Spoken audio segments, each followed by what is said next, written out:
The History Things podcast is brought to you by TR Historical, your one-stop shop for all your historical fan gear needs. Visit trhistorical.com and use the promo code HISTORYTHINGS to receive 10% off your next purchase. Thanks for listening. Now let's start the show.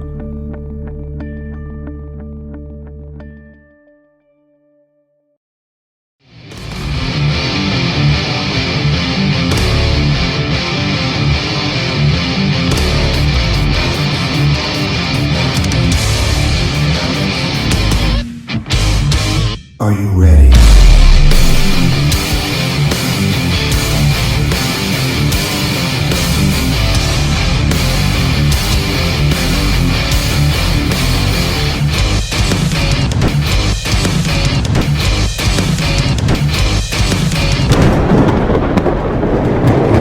What's up, everybody, and welcome to the History Things Podcast, Episode 2, Battle of Fredericksburg. I am your host, Patrick McGuire. I am joined today by my co-host, Matt Borders. What's up, everyone? How you doing today, Matty B? I'm doing good, bud.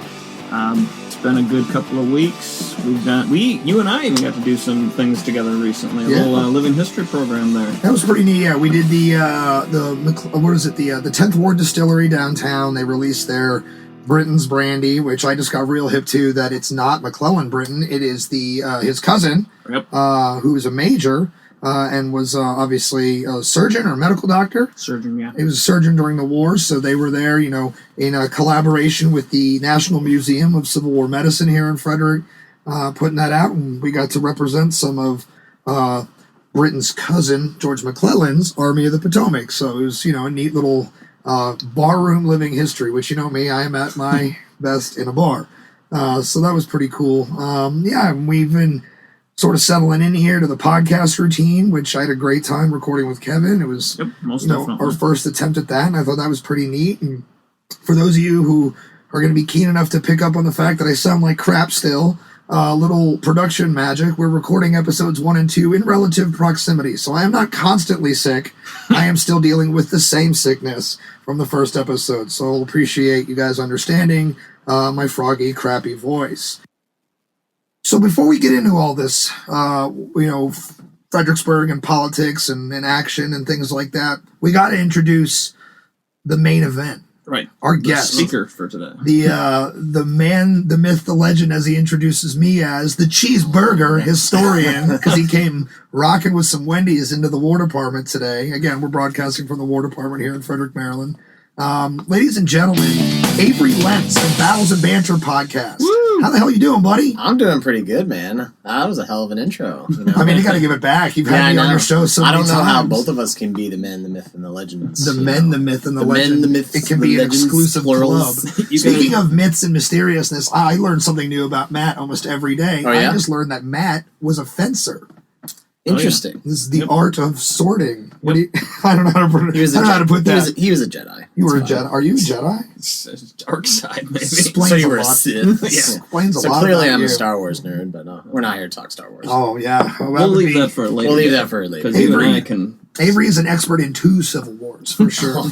So, American and Galactic. So, Avery, why don't you introduce yourself to the listeners? Obviously, Matt and I know you really well. Tell us a little bit about you and Battles and Banter, and just lay out your soul to us, my friend. That's deep. I got deep with Kevin, so I just kind of wanted to make allusion to that. Tell us what makes you Kevin. You want to be deep with me, too. I guess. I get it. Well, yeah.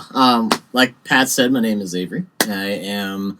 the creator and host of Battles of Banter Podcast, which is a chilled military discussion. It's a lot of fun. I hope to have Matt on. We haven't had you on the show yet. It's all right. But it's coming. Cool. You got to get Matt on. Matt's a fantastic storyteller, and he knows more than he'll ever tell you that he knows. He's such a humble guy. Absolutely. And, it's pretty recent. So, if you haven't heard of us, I won't be offended. We got our start very tippy top of last year in January of 2019. I got the idea I wanted to do a podcast. So I made the Facebook page. I kind of started doing the preliminary advertising work in January, and then we started recording in late March. And it was pretty much an idea between me and my friends Cody and Tony, my co-host. We were going to just take military history. We were going to take battles throughout U.S. military history and soon other world history as well, and just kind of deconstruct it, make it less monotonous, make it less boring, and come at it from a different angle. So, a theme, if you've listened to my episodes, a theme on a lot of our show has been kind of just talking about military history while having a nice beverage or two. Yeah. In some cases, too many beverages. Yes. Looking at the Fredericksburg episode that I recorded. Having experienced that with you, I'm aware. Oh, yeah. Yes. Fort McAllister. Fort McAllister was a good night. That was a fun day. But yeah, I mean, it was always kind of the vein of like drunk history because, I will tell you, people who aren't history buffs or aren't really familiar with it, they can gravitate to something like that. As long as it's funny and approachable like that, Yeah. I figured this is going to reach a much larger audience. So that's why I decided to start doing Battles and Banter Podcast. Well, we want to pay you a big compliment real quick because when Matt and I were setting up the structure for this show, I mean, you and the show were a big influence on how we wanted to structure what we were doing. That's exactly right. We really appreciated the relatable conversational approach, so we kind of wanted to take that real big famous podcast that we know about, the one guy who tells the really long and awesome stories, and we wanted to kind of couple that same sort of story, long-term storytelling concept with a conversational, relatable approach. So, congrats, man! You've had a stellar year so far, and you were hugely inspirational in helping us sort of structure what we're doing. So, thanks, man. Oh, you're welcome. Thank you for having me. And plug in myself real quick. We just have our first episode of 2020. It's up online today. It's on iTunes, Spotify, Google Music.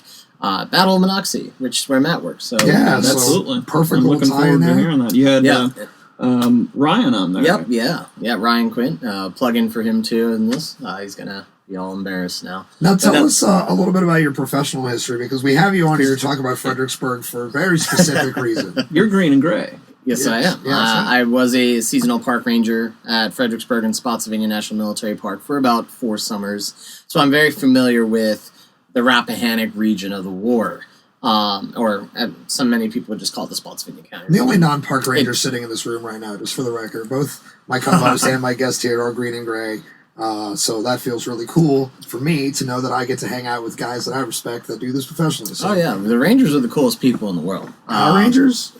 Power Rangers are pretty cool. Very but I meant Rangers. National Park Rangers as well. Absolutely. Absolutely. Because we give guided walking tours on battlefields and whatnot. That's what I did for 4 years at Fredericksburg, and basically got acquainted with 4 different campaigns: Fredericksburg, Chancellorsville, the Wilderness, and Spotsylvania Courthouse. And what's crazy is that's 19 months of the war, all fought over the same region. Yeah. And so you can just see how heavily contested that area is. Even before that, I was an intern at Gettysburg during the 150th anniversary of the battle back in July of 2013. Oh, right on. So that's how I got my foot in the door. Yeah, Nice. I was an intern first, and then I worked my way into the Park Service. So I've always been really passionate about the Civil War. I went on 8th grade field trip to Gettysburg when I was 13 years old, and that was all it took. After that, I got the bug, and I just started reading, did everything I could to sink my teeth into as much knowledge as I could find, and went to college at Gettysburg College nonetheless, got my undergrad in basically U.S. history, concentration in Civil War studies,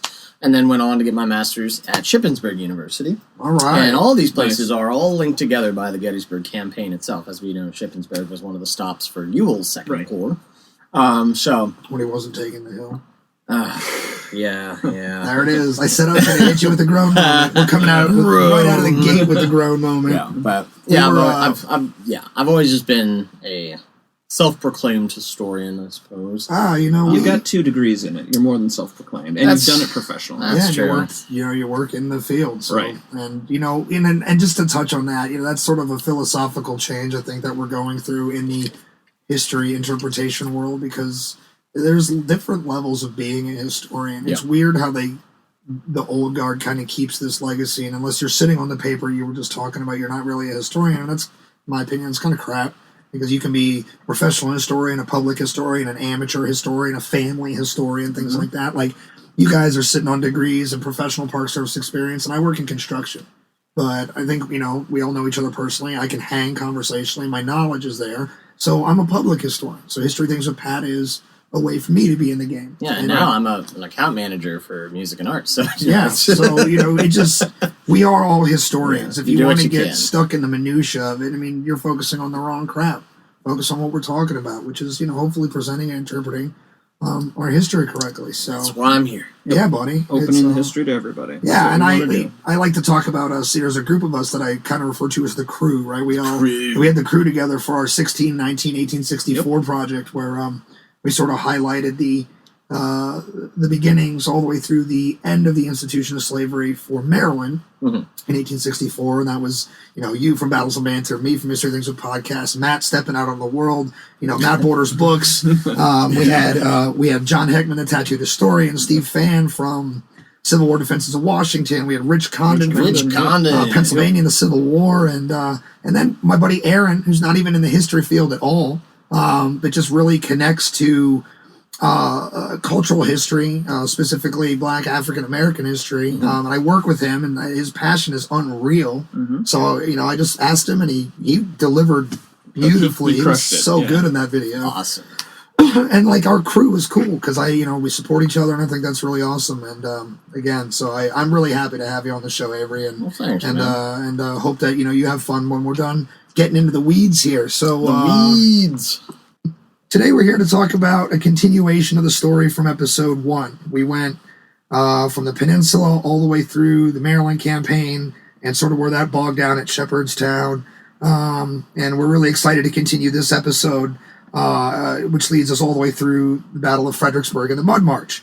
Battle of Fredericksburg is one of those campaigns where, we're going to talk about the politics external to the war a little more. Because they play such a huge role directly in this story. And I want to be clear, we were talking about this pre-show, like I'm not implying that other campaigns of the war don't have political influence and consequence. Every single military campaign in history has political influence and consequence, and they're all super important and major drivers of what those campaigns are. But specifically with the Fredericksburg campaign, there's some extra sauce in the pot right now. We're talking about, we just had a very controversial proclamation that's been made. We have some midterm elections that are coming up. We had an aggressive campaign from the Confederate Army, which tried to throw all of that into disarray. Right. So the politics of the Battle of Fredericksburg scenario are paramount, kind of a little more than others. So just to sort of bring you up to speed here, we had an army that was the Super Army, the Army of the Potomac, that was formed, and it began a march on the Virginia Peninsula onto Richmond, and they got very close at one point. We're talking a mere miles.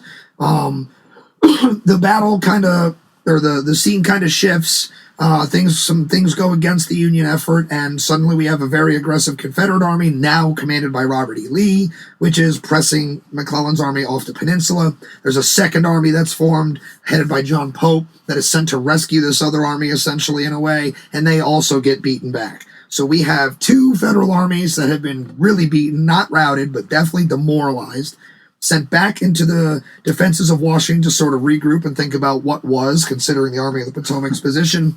Lee crosses into Maryland. We have the first invasion of the North, if you will. Lee is coming across looking for food to bolster his army. He wants to campaign here for a while and kind of just drive home the costs of war to the northern population in an attempt to affect those midterm elections that are coming up. It doesn't go that well for Lee, obviously, because McClellan and the Army of the Potomac are going to campaign against him, catch up. They're going to fight at the Battle of Antietam, single bloodiest day in American history, and roughly 3 weeks after the invasion begins, Lee is out of Maryland. Right. Which then, considering the Union victory on the single bloodiest day at Antietam, 2 days after this, the advanced elements that are pursuing Lee's army are going to run into the rear guard. Who's in command of the rear guard? A.P. Hill. A.P. Hill's in command of the rear guard at Shepherdstown, and they're going to put up a stout defense and actually drive the Union forces back. So weirdly, the whole Maryland campaign kind of comes to a stalling close with a Confederate victory at Shepherdstown. From here, though, we're going to move into like a 5-week kind of lull, and we're going to end up in around mid-October, and there's going to be some strongly implied pressures coming from the presidential administration and from the newly placed General-in-Chief, Henry Halleck, because you'll remember at one point earlier in the Peninsula version of the story we were telling, McClellan is operating in two roles. He's the big cheese for the Army of the Potomac. He is the top commander of that army in the field. He is also the General-in-Chief, having replaced Winfield Scott, who we scientifically assessed as being 10,000 years old at this time. So Lincoln kind of viewed that as being maybe a little too much for McClellan, so he takes him out of command of all of the Union armies and just says focus on the Army of the Potomac, and Henry Halleck is placed in his stead. So I would really like to hand this to you, Matt, in the middle of October, but I know that to truly set this stage right, we got to sort of start right at the beginning of October, because there's a really important meeting that happens out in the field with the Army. So why don't you take us essentially from, the 5-week lull. It's just happened, and now we're at the very beginning of October. Sure. Or I guess we're not at the end of the 5-week lull. We're sort of in the middle of it. Yeah. Right.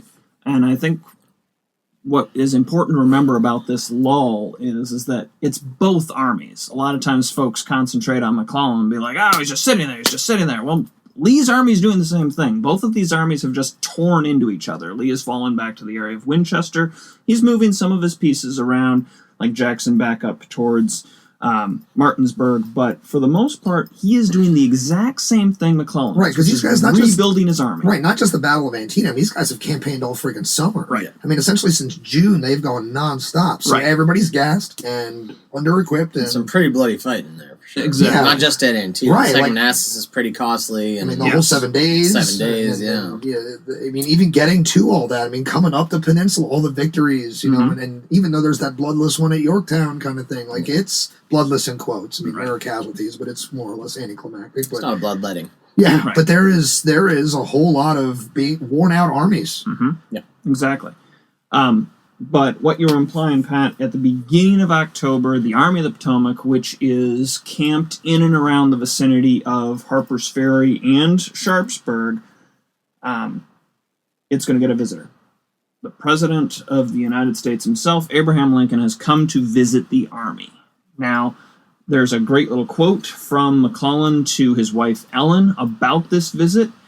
He wrote her on October 2nd, so a day into this visit, he's writing her, his ostensive purpose is to see the troops and the battlefields. I incline to think that the real purpose of his visit is to push me into a premature advance into Virginia. And this is a fear that McClellan is going to have throughout this visit. And throughout this period, he is very, very concerned of being prematurely pushed into another advance, into another fight. And the Army of the Potomac, as we were chatting about a moment ago, it's in rough shape. And we got into this a bit with Kevin when we had him here. This army is undergoing some real rebuilding time. And there's a lot of supplies that need to get to it. If you are not a George McClellan fan, if you are a George McClellan fan, it doesn't matter. When you look at the ORs, the official records of the War of the Rebellion, something is wrong. And you can tell that with this back and forth that you're getting between McClellan and Montgomery Meigs and McClellan and Halleck and Ingalls, the quartermaster of the Army of the Potomac, and his counterparts in Washington. Supplies are not getting to the Army. There is some sort of backup somewhere, and there's been some very good recent research about this. I highly recommend folks look into that if it's something that interests them, but not to take too much time with it. The armies, both the Army of the Potomac and the Army of Northern Virginia, are in rough shape and need this downtime. We're recharging the batteries. Exactly.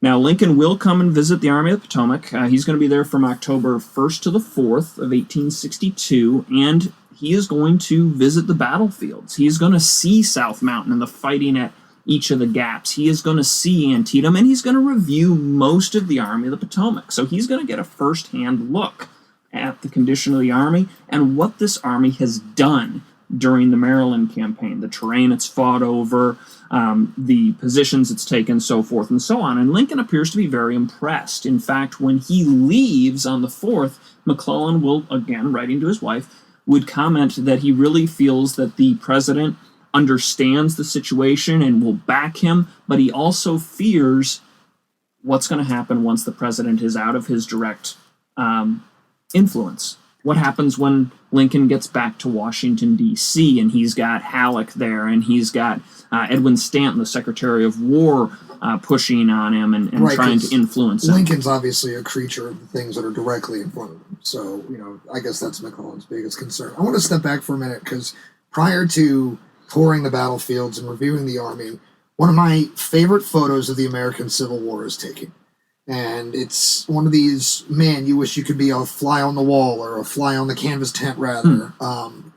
Because there's no written record, as far as I understand, about the conversation that takes place. There is a photograph taken of General McClellan and President Lincoln sitting in a tent, and you can tell it's a pretty staged photograph. There's a captured battle flag, pretty prominent. There's the American flag laid out real nice, so you can see it. And it's the dominant flag in the photo. There's a lot of subtle implications happening. But my favorite part of this will sort of touch on the human element that I like to just sort of stress in all of my approaches to history is, people always being people. And it's obvious, right? These are two guys that don't really like each other. And here... Or at least are very weary of each other. Sure. So here they are sitting in this tent in this post-battle environment, and Lincoln is probably validating everything that McClellan wrote in that letter to his wife, where he's thinking that this is about to be some pressure laid on him to move this army instead of just this coming to check, things out. And in this photograph, man, McClellan looks annoyed, like super annoyed. And I love that. And I just always like to sort of touch on this is like, if you want to get a physical representation, if you want to see kind of what the situation was, this photo says a lot without really saying anything. And man, I would love to have been a fly on the wall for that conversation, because you could tell that there was probably some forced politeness and propriety, and nobody really wanted to do it. So yeah, I just always like to bring that up. Well, this fear that McClellan has about what's going to happen once the president gets back to Washington seems to be justified just 2 days later, on October 6th.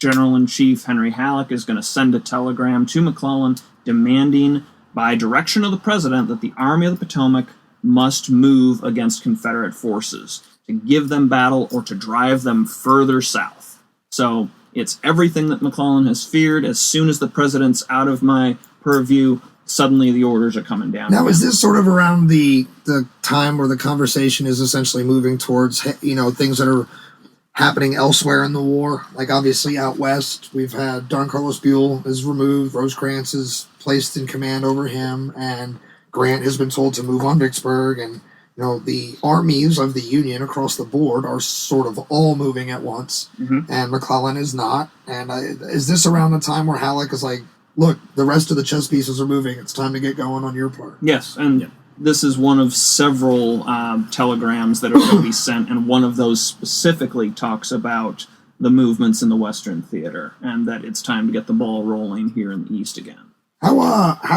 What is your sort of impression, Avery, on McClellan's approach to this? Do you think he's sort of open-minded about all this pressure being applied on him? Like, he sort of sees the bigger picture, or do you think that McClellan's just hyper-focused on his plan? From what I've read about McClellan and my personal experiences leading up to the events of Fredericksburg, it seems that McClellan is very typical McClellan here. He's very much looking at his plan, but at the same time, I do think he grasps the urgency of the moment. But also, you have to remember that, last time any army has gone into Virginia has not gone very well. Right. So, I think at this point in the war, it's become very common nature that when operating in Virginia, there has to be a level of caution. This is Lee's hunting ground. He knows experience. They have experience. They have the advantage of fighting on their home turf. The local populace is just as hostile as Confederate soldiers. Sure. So it's something to consider when you're moving through this area, especially, the Loudoun County area going south. You could have enemies in the rear at all times. And so you really want to get all your ducks in a row. And plus, you got to think about McClellan's approach here. He's moving pretty far away from home base. Right. If he does get into trouble, he could find himself isolated out there. We've seen how Union units out in the Shenandoah do, and not so well. Right. And part of that's not just because of poor leadership. It's because they are very, very choked off from their main supply bases. So that's something to consider. You got to get your logistics squared away. You have to make sure everything's ready. Your quartermaster has to have everything stocked up in the case that your supply lines do get raided, which inevitably they will and do. And so there are things that I'm sure McClellan is considering. And Lincoln, I love the guy, obviously. Sure. But Lincoln many times before has demonstrated that, he's still a politician at the end of the day. And he not all the time understands how, military processes work, especially when it comes to logistics. So, I'm very usually very quick to destroy McClellan. I do not like the guy. I will say that right now. That's fine. He's not an easy person to like. No, he is not. But I will say in this situation, you do want to be aggressive, but you also want to be smart, as they would say. That kind of plays into some shtick that I like to bring up. Is like Matt and I had a conversation one day. It was like people who aren't really fans of McClellan defending McClellan, which I'm going to do in a few minutes when we sort of get to that point in the story here. But I enjoy what you just said, because I feel like if you're doing things right, you defend him more than you critique him. It's playing devil's advocate, and that's what we should be doing. Regardless of whether you like the guy or not. Sure. Right. Because I even do that with Lee sometimes. Sure. And I can't stand Robert E. Lee either. Sure. Oh, no, I know thunder. Lightning will strike me, but I'm a person of color. I don't like Lee.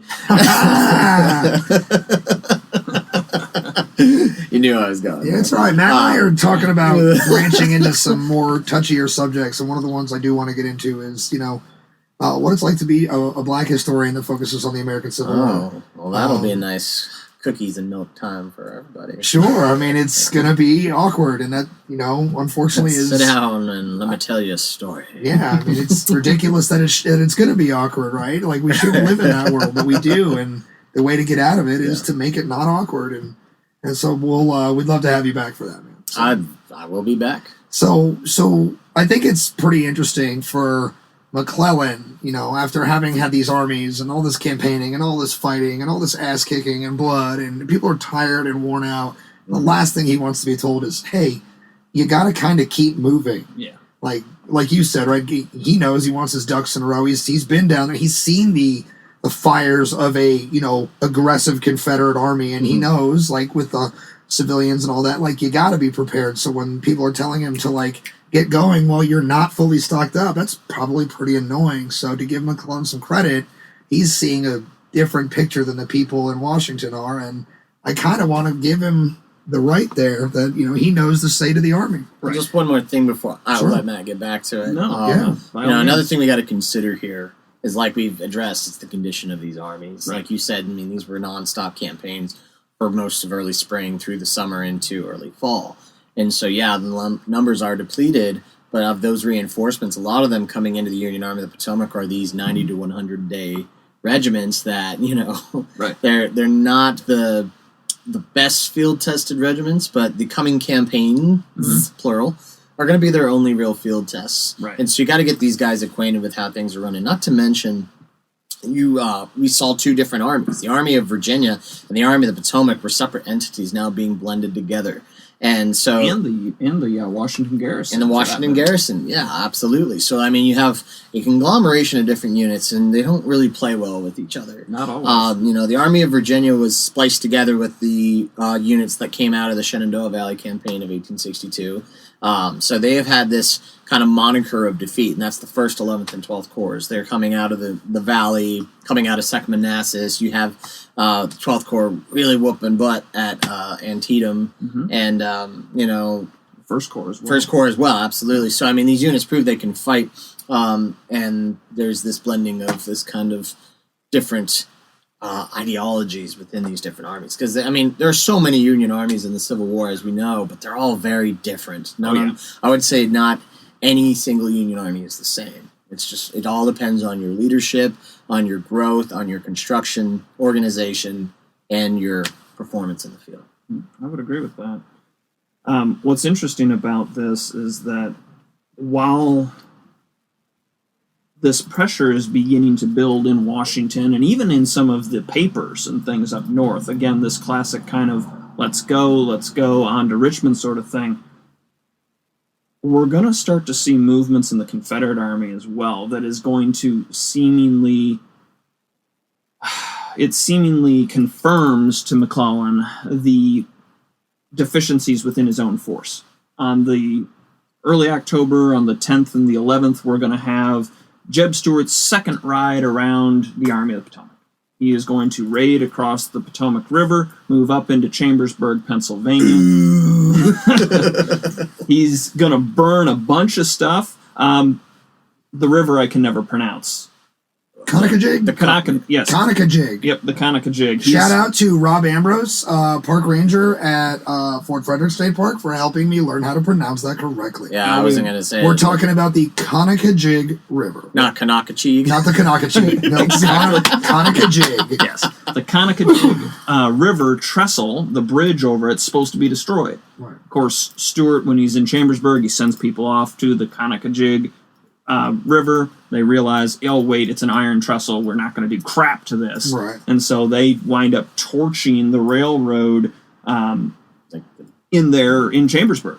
I mean, they destroy a lot of material. They're going to capture something like 1,500 horses, several hundred prisoners. Yeah, exactly. The first of 3 visits. Yeah. And then he gets away. Okay, this is a very impressive ride around the Army of the Potomac, but the Army of the Potomac does attempt to respond. There is an attempt to capture Stuart. It's a very close run thing when you actually look at it. Pleasanton's cavalry is moving and beginning to operate as a real cavalry, as something that can actually play ball against Stuart. It's in its early stages, but we're starting to see some cooperation there amongst the forces. All right. Stuart will get away, and it seems to confirm to McClellan the issues that he has in his army. He's not only worrying about supplies for his infantry, but it's his horses. And we've got disease running rapid through not only the infantrymen, but also the horses. Yeah, the horses. There's a big sickness going through the horses. Yep, in both armies. Yeah. So we've got movements and things seeming to confirm what's going on with the Army of the Potomac. We, of course, got the October 13th letter from Lincoln as well, stating to McClellan, you remember me talking about your overcautiousness, and then he recommends a movement. He recommends not only just go south, but he actually lays out, hey, here's a plan, think about it. And he says, if you go into the Shenandoah Valley from around Harper's Ferry, you can get so many thousands of troops as reinforcements. If you take the even closer to Washington route, the Loudoun Valley, you can get even more reinforcements. And General McClellan is going to dwell on this. He actually had begun to develop what was known as the Second Virginia Campaign, or the Loudoun Valley Campaign, as Kevin and I like to refer to it as, by this point. And on October 22nd, he is going to telegraph the War Department indicating that he intended to advance, quote, upon the line indicated by the President in his letter of the 13th, and have accordingly taken steps to execute the movement. He's going to move into the Loudoun Valley. So, contrary to popular belief, guys, McClellan does pursue Lee into Virginia. And some of the most beautiful parts of Virginia, too. I don't know if anyone... Absolutely. I mean, anyone listening, if you haven't been to Loudoun County, it's wine country, it's horse country. Yeah. Big horse country. There's a lot of gorgeous area out there. It's also a lot more wide open than I thought. Oh, yeah. There's a lot of money, so they buy the land with, when they build, so they don't want neighbors. Or their horse ranches. Yep, but it is a gorgeous piece of land. Avery is definitely correct. So it's about October 26th when the Army actually gets going into Virginia. Correct. At this point. This is a great question I have for you, Avery. As far as I've been able to determine, and Pat, you and I have discussed this a few times, the Army of the Potomac is going to begin crossing its namesake river, the Potomac, at Berlin, Maryland. Hashtag Brunswick, Maryland, in modern day. Modern Brunswick, Maryland. They do like railroad festivals in Brunswick. Yes, I mean, that town only exists because of the railroad. No railroad, no town. No Brunswick. That town goes away if there is no railroad coming through. Right. The pontoon bridges used at Berlin, Brunswick, they are the same that'll be eventually used across the Rappahannock, correct? Yep. Awesome. Yeah. So when we revisit that, guys, remember the name Berlin or Brunswick, because we are going to reference this again in a few minutes. So it will begin to cross on the 26th. The entire Army of the Potomac is not over the river until the 3rd of November. It is that large. It's going to have around 110,000 troops in it by the time the entire thing is over the river and pushing southward. What's our effective fighting force, do you think? So numbers before the campaign, about 118,000. Right. And that's effective fighting. Effective fighting. So the Army's probably bigger than that. Well, no. I'm sorry. That's actually, so 110,000 fighters. The additional 8,000 are like support. Right. Wagoneers, food, cookies, quartermasters, smithies, things like that. Because going back to one of the units you had thrown out there, Avery, the 11th Corps is on the move now, too. Mm-hmm. It's coming out of the defenses of Washington. It's trying to work with this massive Union Army of the Potomac that's now pushing into Loudon. So we have movements out of Washington. We have movements near Leesburg. We have the Army of the Potomac crossing at not only Berlin, Brunswick, but also at Harper's Ferry. So we've got a lot of forces moving across the Potomac River at this point. And interestingly enough, this is a cavalry campaign. Okay? We've got all this infantry marching everywhere, but the vast majority of the fighting during the Loudon Valley campaign is going to be cavalry clashes. We do have some very interesting fights, of course, the largest being the Battle of Unison. That's a 3-day engagement. Infantry would be brought up for that, and we will have some artillery play as well, particularly from the guns of the Stuart Horse Artillery. Right. They're going to really get some hits in at that point. But the Union cavalry is beginning to coalesce at this point. It's beginning to become a challenge. We don't want to say they've been ineffective, but they've been disconnected for sure at Certainly. This point. They have mostly been operating on the regimental, sometimes as low as the company level. They've not really been brigaded and operating as brigades up until this point. They're getting it together now. Exactly. Very cool. Yep. And those numbers are going to help, most definitely, against a guy who's as talented for maneuvering horse soldiers as Jeb Stuart is. Yeah, I mean, again, you got to give credit where credit's due. Jeb Stuart is flashy, he is arrogant, he has a lot of negative superlatives you can throw at him. He's got some horse sense. A lot of people, he's got some horse sense. Oh, man, love it. But you got to give it up. Jeb Stuart definitely knows how to use what he's got between rider and beast. So yep. There's some capable Union cavalrymen as well. John Buford's a rising star right now. Absolutely. John Buford's going to be involved. David Gregg's also a rising star. I'm a Wesley Merritt guy. Wesley Merritt as well. Speaking of the Loudon, and Loudon Valley campaigns, just to clarify, we are still talking about 1862 because Wesley Merritt does go absolutely ham on the Loudon and Fauquier counties and valley areas in 1864, but that is a different That's a whole different war. Yeah, essentially. By the time we get there 2 years later. So so we are talking about a plan that is, it's put into action. We have a big army of the Potomac that's crossing and it's moving, and the Army of Northern Virginia is doing what, Avery? They are freaking out. They are like, damn it, these guys are moving, which means we're about to move. And they're reacting, but at the same time, they're not congregating together yet. Right. They're still very spread out. For the most part, like Matt said, when Jackson was up in Martinsburg, he starts to withdraw back up the valley, going south, which always is a confusion to me. To go south, you go up. To go north, you go down. Point is that they go up the valley, moving back towards Winchester, which is like Confederate capital in the valley for sure. And at the same time, Longstreet's going to come out of the valley. He's going to head towards Culpeper. Culpeper County, even more wide open than Loudon and Fauquier. Also horse country. Yeah. But there's, obvious reasons for doing so. With open ground like that, the defenders can maneuver and have, a little more mobility. But it also favors the attacker if he's larger, in this case the Union Army is, because with larger numbers and more open ground, you can maneuver all of them easy as well. So I don't know if the plan was ever for a battle to be fought in Culpeper, in Lee's mind anyway. But it's definitely, there's a heavy railroad network down in that area between Orange and Culpeper, and also the road networks as well.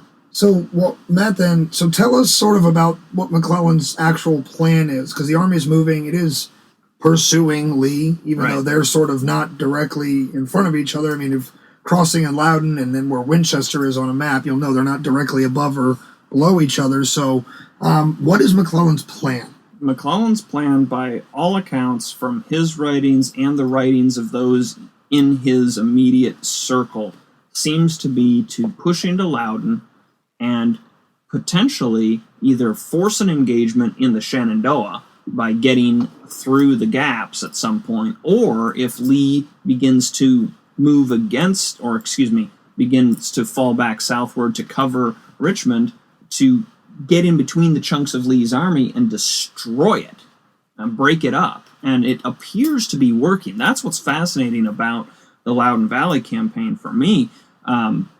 Avery, Kevin, and I have done a lot of talking about this. Kevin Pollock, and he and I both feel that the plan really was working. Longstreet's corps, because now the Confederate Army has adopted a corps structure, has fallen back to Culpeper.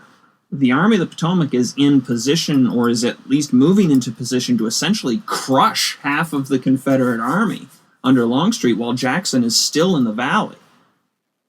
It's at this point, on November 5th, however, technically it was 2 days before that, on the 3rd, Lincoln is informed that Confederate forces have made it to Culpeper, and he had made that his kind of litmus test for McClellan and his continued command. And he would tell those around him, I had decided that if the Confederates make it to Culpeper, then there was a want of alacrity on McClellan's part, and I would remove him from command. And so he's going to write that order to remove McClellan on November 5th, and the order will reach General McClellan in a snowstorm at Warrenton, Virginia, or just outside of Warrenton, Virginia, on November 7th.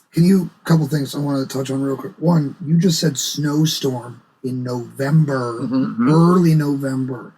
How times have changed. We barely had a winter this year. We barely had a winter last year. All of us who like snow, I don't know if you're a big fan of snow. I like an occasional snow. We were talking, because Kevin Pollock's from Western New York, where they get tons of lake effect snow, and you're from Michigan, and I lived in Syracuse for a while. So had a lot of rain. Yeah, the three of us sort of really were like, yeah, we love the snow. We don't get that here anymore. The Mid-Atlantic sucks, Maryland specifically. So it's just insane to me that you're talking about snowstorms in early November. The other thing I want to touch on is going back to the McClellan defending McClellan point, or like McClellan haters defending McClellan. I think this is such a fascinating sort of moment, because if you really take 1862 and you broke down positives and negatives and put them in these little win and loss columns, McClellan has more positives in 1862 than he does negatives.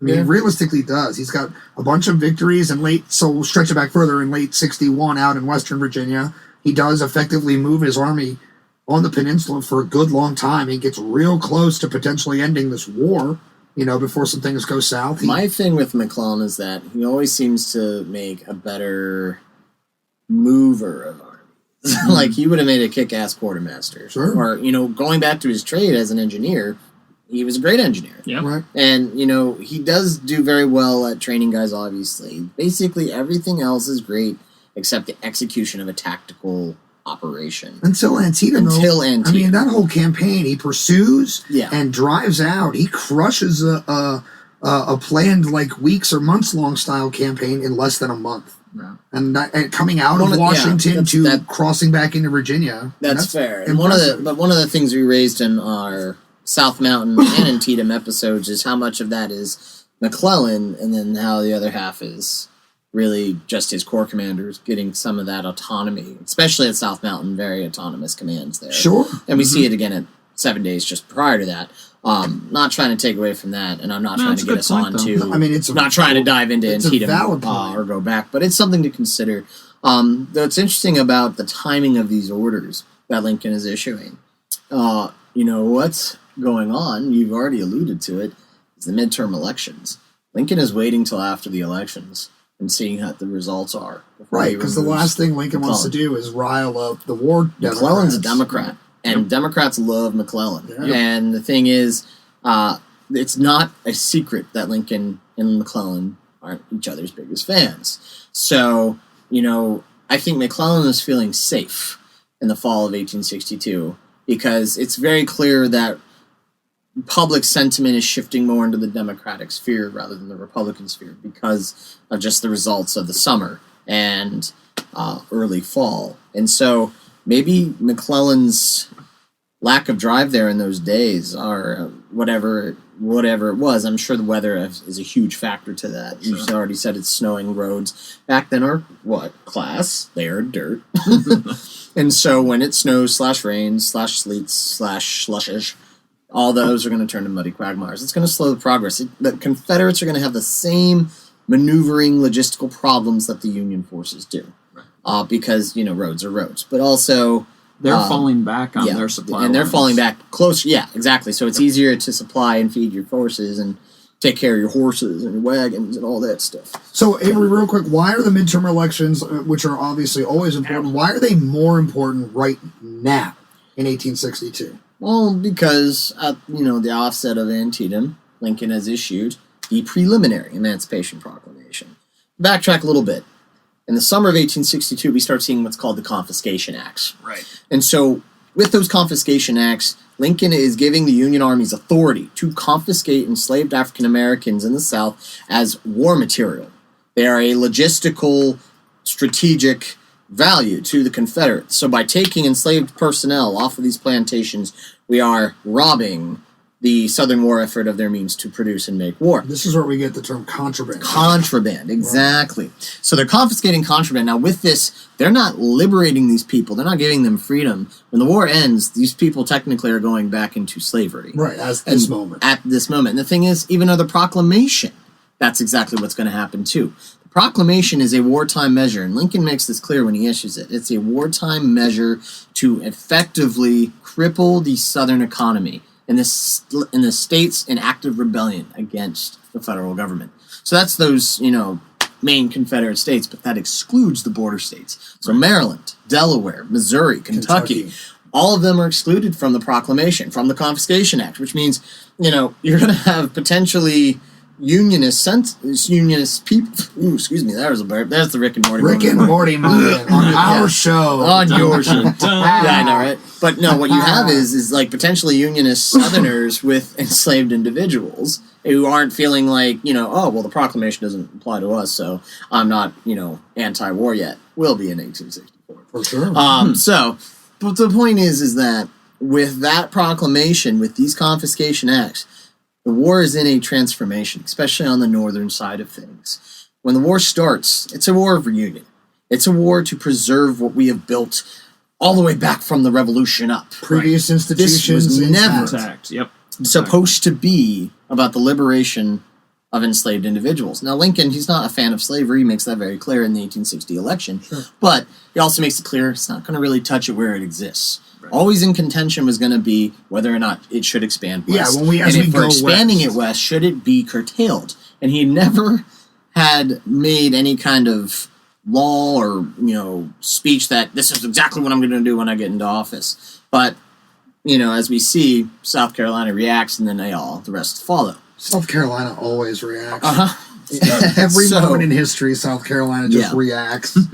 So, in order to keep, to get kind of more support from the North, because the North, they're not big fans of slavery either, but it should be clear that the unanimous opinion of African Americans in the country by 1860 is pretty clear-cut across the board. There's a very popular negative view of black people in this country. So Lincoln, he's a politician. He knows how to play it right. And maybe he always had this idea that eventually, depending on how the war is going, we could, start chipping away at it. But when the war began, this was solely a war for reunion. That doesn't mean slavery didn't cause it, but that's a whole different thing. Sure. So moving into 1862. I mean, you can be bold and say that. We said it pretty plainly in episode 1. Yeah. No slavery, no war. Yeah. Right. But in Lincoln's terms, in the Republican Party's terms, they are not getting on a platform of abolition. Correct. In 1861. That pisses off Thaddeus Stevens. That pisses off Ben Wade. All the radical Republicans. For sure. Sumner, and Charles Sumner. And so, but what's crazy is by 1862, you start seeing these Confiscation Acts. And it's very, very clever on Lincoln's part because it's like, it's a military effort. Mm-hmm. And it's a way that we're going to cripple the Southern economy. And people in Washington go, well, yes, absolutely. That makes sense. And, I don't know why they all sound like Admiral Akbar, but it's okay. But the point is that's like our third Star Wars reference so far. yeah. But, it's a trap. But the point is that, with the proclamation, it's a thunderstruck. It's thunderstruck. Oh, yes. Yes. Wow. It hits hard. It does. God, and it splits everything because not only do Northern Democrats or what you would call McClellan's side of things, McClellanites, not only do they get pissed because then they're saying, well, we'll hold on now. This can't be a priority. Abolition of Negroes cannot be a priority. And there's also much more flavorful words used, but I'm not going to say those. But, that's very clear that many of these young guys that signed up, they were signing up to preserve the Union. And now you're throwing this ideal into it. That's just not what I signed up for. On the other side of it, you have Union soldiers who are going, all right, that's pretty cool. I mean, the abolition... There are abolitionists in the army. Yes, especially they're out in not New England. very common, but the thing is that there's... politics for a general foot soldier is not very common, period. Right. Most of these guys signed up because it was fun, because it's the 19th century, and I'm bored to death at home. Going to wars is about as much entertainment as you're going to get. So that's why most of these guys enlist when they had the chance to. And when they enlisted, they signed, 2 to 3 year papers, which means your enlistment's going to run out soon. Right. So one thing to consider is for the northern armies, their reactions to the Emancipation Proclamation is not detrimental. It's not as, as flabbergasted or as bad as some of the other past histories have made it seem. Now, on the home front, that's a different story. Yeah. And not only that, but the Southern reaction to it is pretty venomous. Jeff Davis calls it the greatest evil that's ever befallen, the people of the South, pretty much. Right. It's not a direct quote, but that's the gist of it. Sure. And he's just, echoing the sentiment of everybody. And so because of that, there is a general unpopularity with the proclamation. And so this is not a bill, this is not a law, this is a military order. By January 1st, 1863, all Union armies, whether they like it or not, it's part of the doctrine to confiscate enslaved African Americans off of these plantations. Slavery is now illegal in the states in active rebellion against the federal government. So it's not even about confiscation anymore. It's not going to fly there, period. Right. We find anybody, we're liberating them. Sure. And that's, I think, where this becomes a little bit more radical.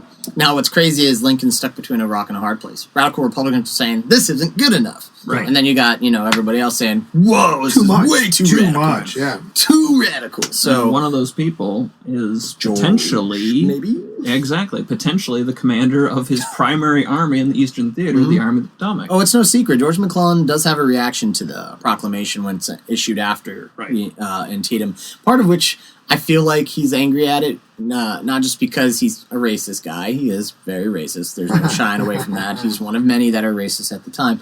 But also, the proclamation almost steals kind of the thunder from his victory because that's making headlines. Yeah, was this proclamation? McClellan loves himself some McClellan loves himself some headlines. So I think there's a little bit of bitterness there from him that he's not in the spotlight, and that his success at Antietam is being overshadowed now by this radical proclamation and that order that he's going to have to follow come January 1st. Which is silly to me because this proclamation is meant to sort of bolster what's going on because we have external to the United States pressures being applied. England and France are taking a look at what's going on here, specifically England, and they are, up until this sort of moment, or up until the Antietam moment of the story we're telling, they're really considering an intervention on behalf of the Confederacy. Which, remember, we talked about the Confederacy has 2 goals at the beginning of this war: defend itself and gain international recognition, which will kind of validate them whether the U.S. does or not. And they've been defending themselves really well. They actually went on offense for once, which, you can argue if that was a good idea or not. While a lot of scholars will say that, we should have maybe stayed in Virginia and just sort of held the line and kept winning. But at this point, once this becomes a morally focused war, where the abolition is now the mission, England and France are tagging out of this conversation. Because as we know, prior to the Revolution and then later in the early 19th century, or is it the 1820s and 30s when they ban it outright through the British Empire? Correct. And transatlantic slave trade is outlawed in 1793. So, after that. Right. Yeah. So, the rest of the world is already sort of trying to, quote, put this to bed. Right. And so now, when the Union has made this their mission, England's like, well, all right, mate. Maybe that's Australia. I'm saying, who knows? But, they're kind of out. Blimey. I would say crikey, but that's also Australian. Damn it. I've been watching Gallipoli. I've been following the Anzac. Yeah, you're too Anzac right now. So anyway, it's sort of now just this isolated war between armies now. So interesting point here. And there would be grumbling within the Army of the Potomac. There is. Not only the soldiers, but in the officer corps, things like that. But what's interesting is that I really like your point, Avery, about kind of stealing some of the thunder. from the Army of the Potomac with the preliminary emancipation. But what is interesting is that McClellan still understands the chain of command. Yep.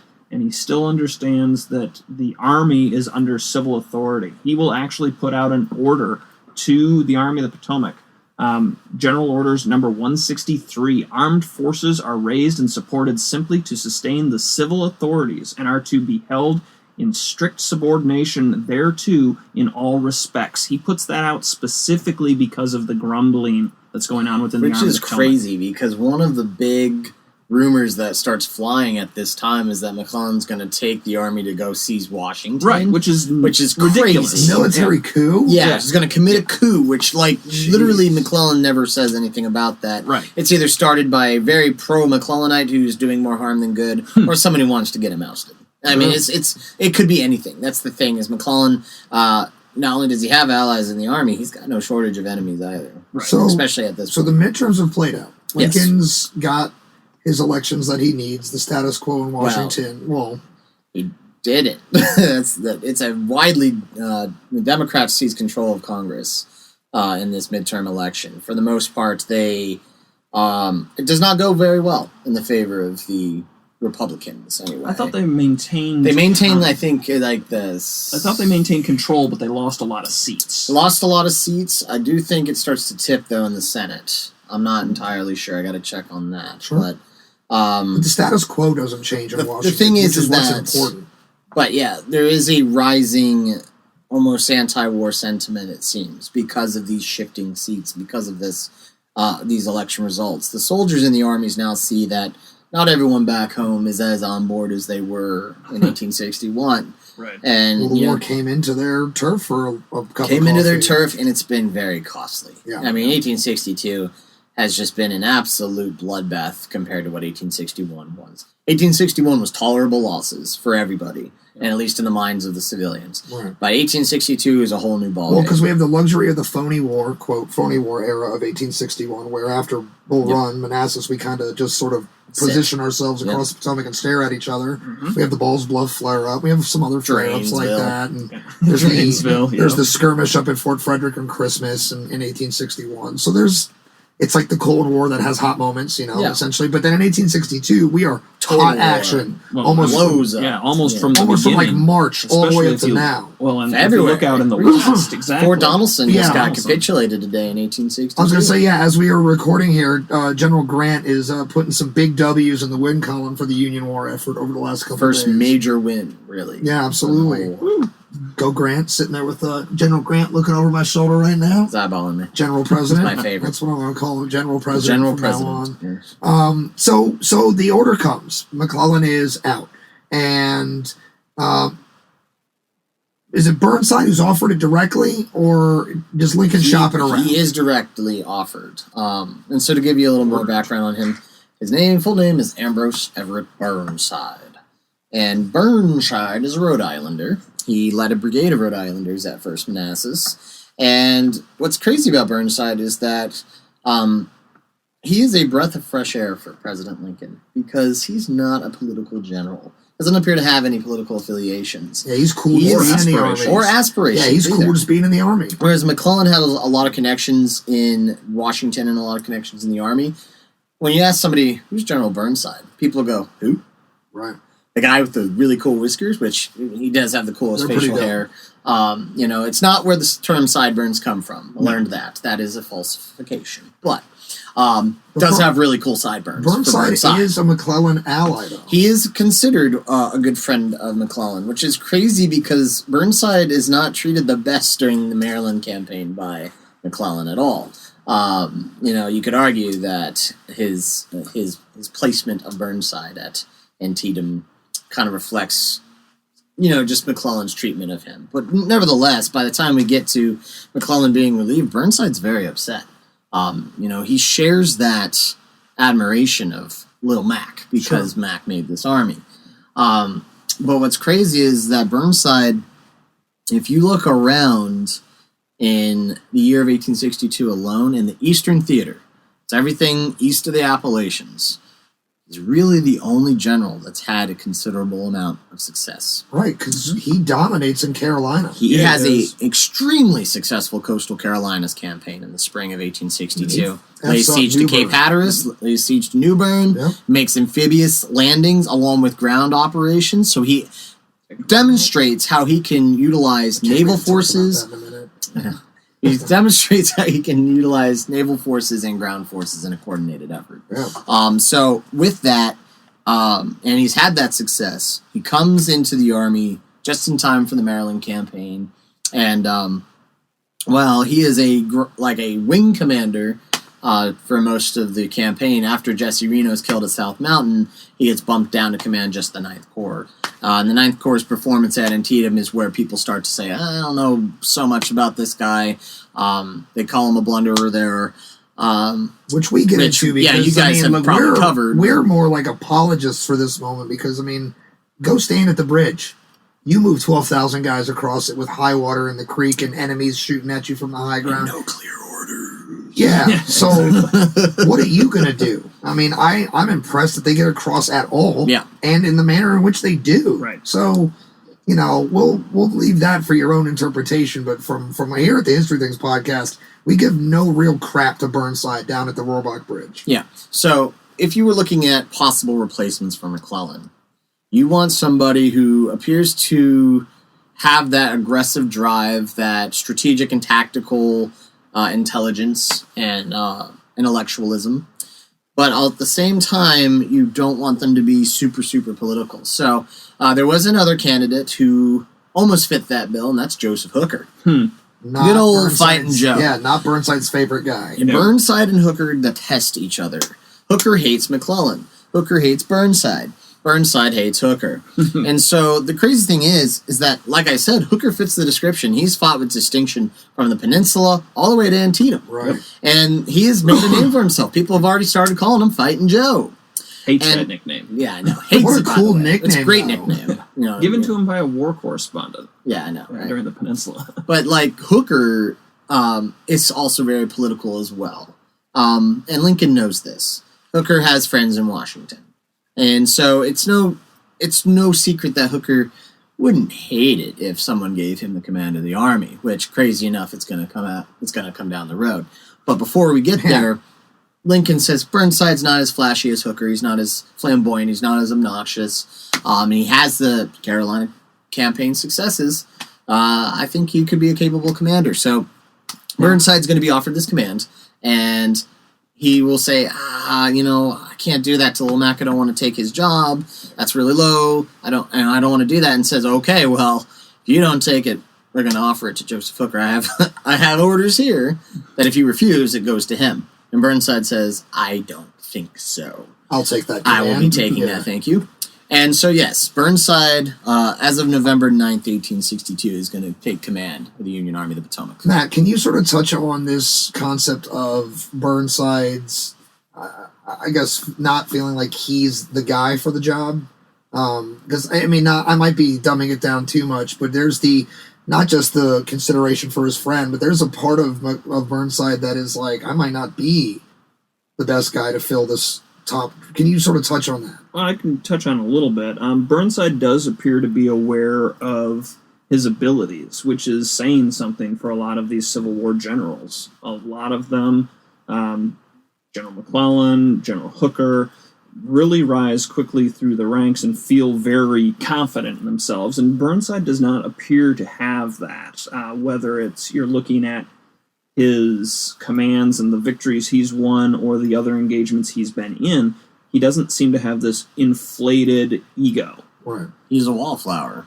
He is that's actually a really good description of him. Now, Avery, what I wanted to ask you when you were discussing Burnside is, how many times has he actually offered command of the Army of the Potomac before he finally takes it? That's a good question. I think it's 3. I'm not sure on that. I will say that right now. I'm not a self-proclaimed expert on it, but I do believe it's like at least twice. Yeah, it's definitely at least twice, and I think because the first time he does say no, and then if not the second time, he may or may not say no. But yeah, I think it's after these refusals that I'm going to give it to Hooker. We're going to go to Hooker. Right. And that's when he says, maybe I should take Pump the brakes, Abe. I'll take the job. Exactly. Because, and that's the thing is you're right. I think Burnside doesn't, he knows his limits. It's definitely a difference. And that just makes him more attractive to people like Lincoln, who is like, okay, the fact that you don't want Look how humble this guy is. And the thing is, almost, a couple months later, George Meade's going to get the same situation. Meade will say, I'm not qualified for this, but he takes it. Wins. And he's the longest tenured AOP commander when it's all said and done. Yeah, right. Exactly. So, with Burnside, it could have gone either way. Sure. It's just what we're going to see in this campaign is reacting to circumstances, reacting to what military analysis, what military structure and lessons I've referred to as the fog of war. It's really the unexpected and little things that you cannot control kind of being thrown into your road or thrown into the way to kind of make things more difficult. Obstacles that you're not expecting that you have to react to, and that's going to change the game.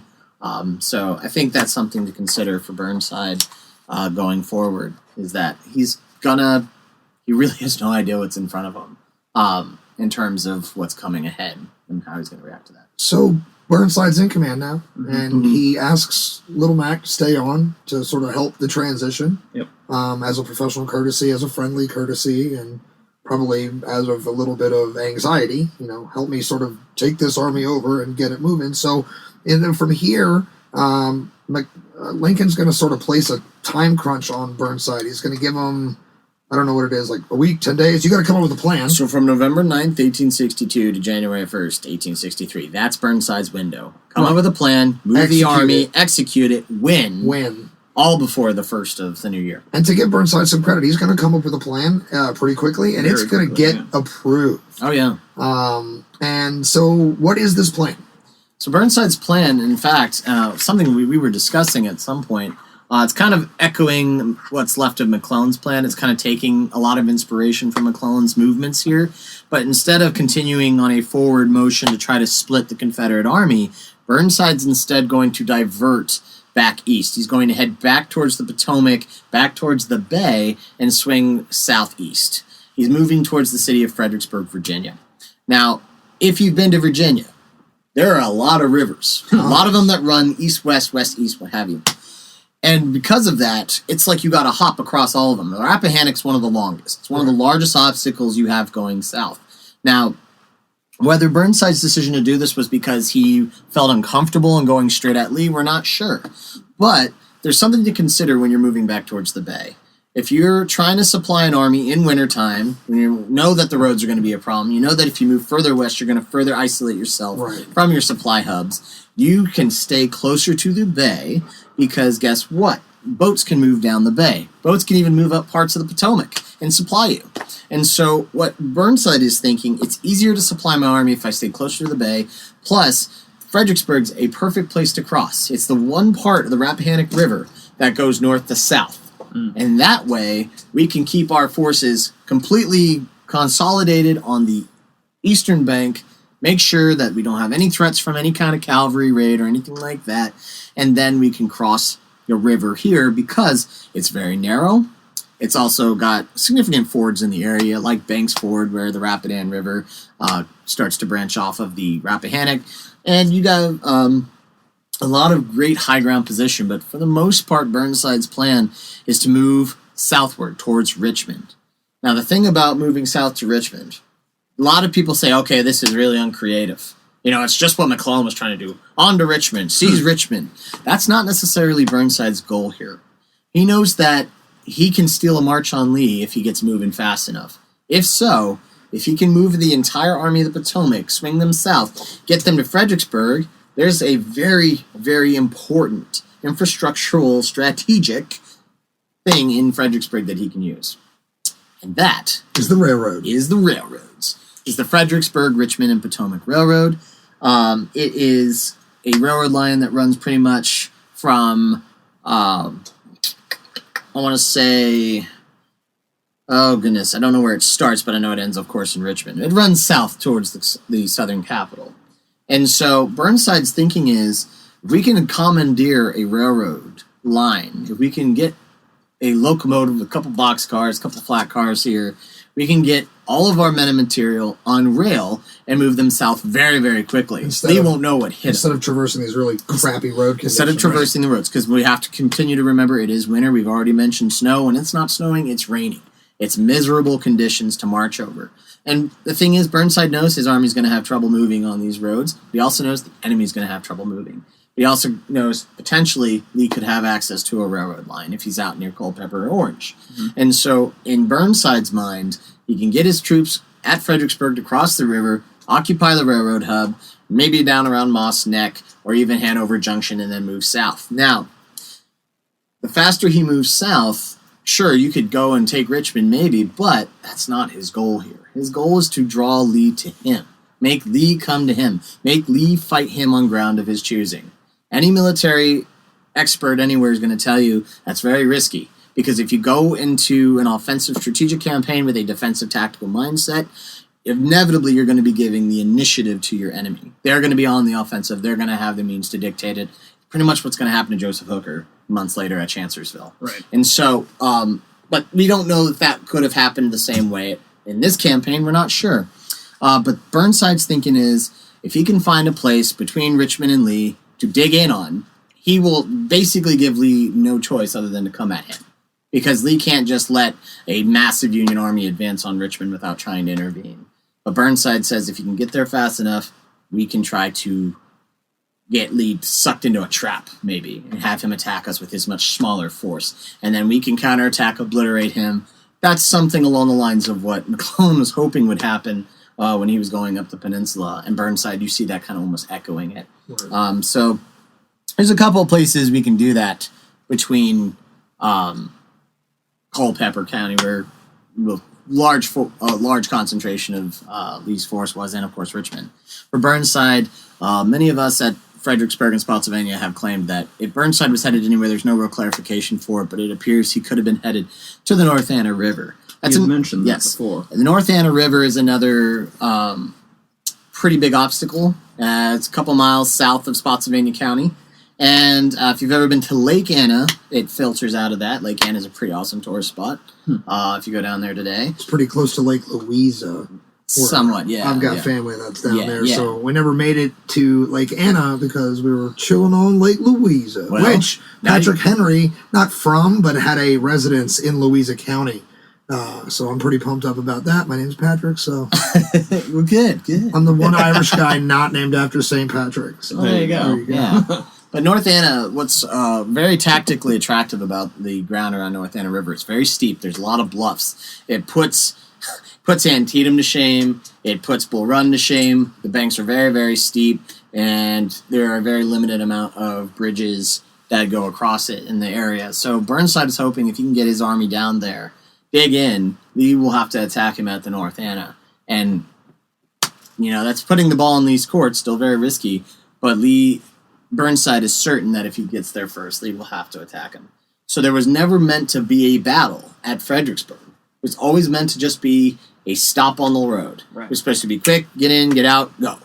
And it's the best place to cross the Rappahannock, at least in Burnside's mind. So they start moving out on November 14th, 1862. Almost 118,000 men start moving at once. They're all spread out, but they start to kind of get a long chain going.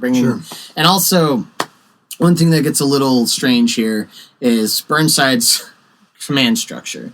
It's very confusing. I can see why he did it, making these massive, pretty much corps, but he calls them grand divisions. Yes. And so it should be noted that these grand divisions each consist of 2 corps. These corps each consist of about 3 divisions, most of them, about 2 to 3 divisions, and then so on and so forth below that.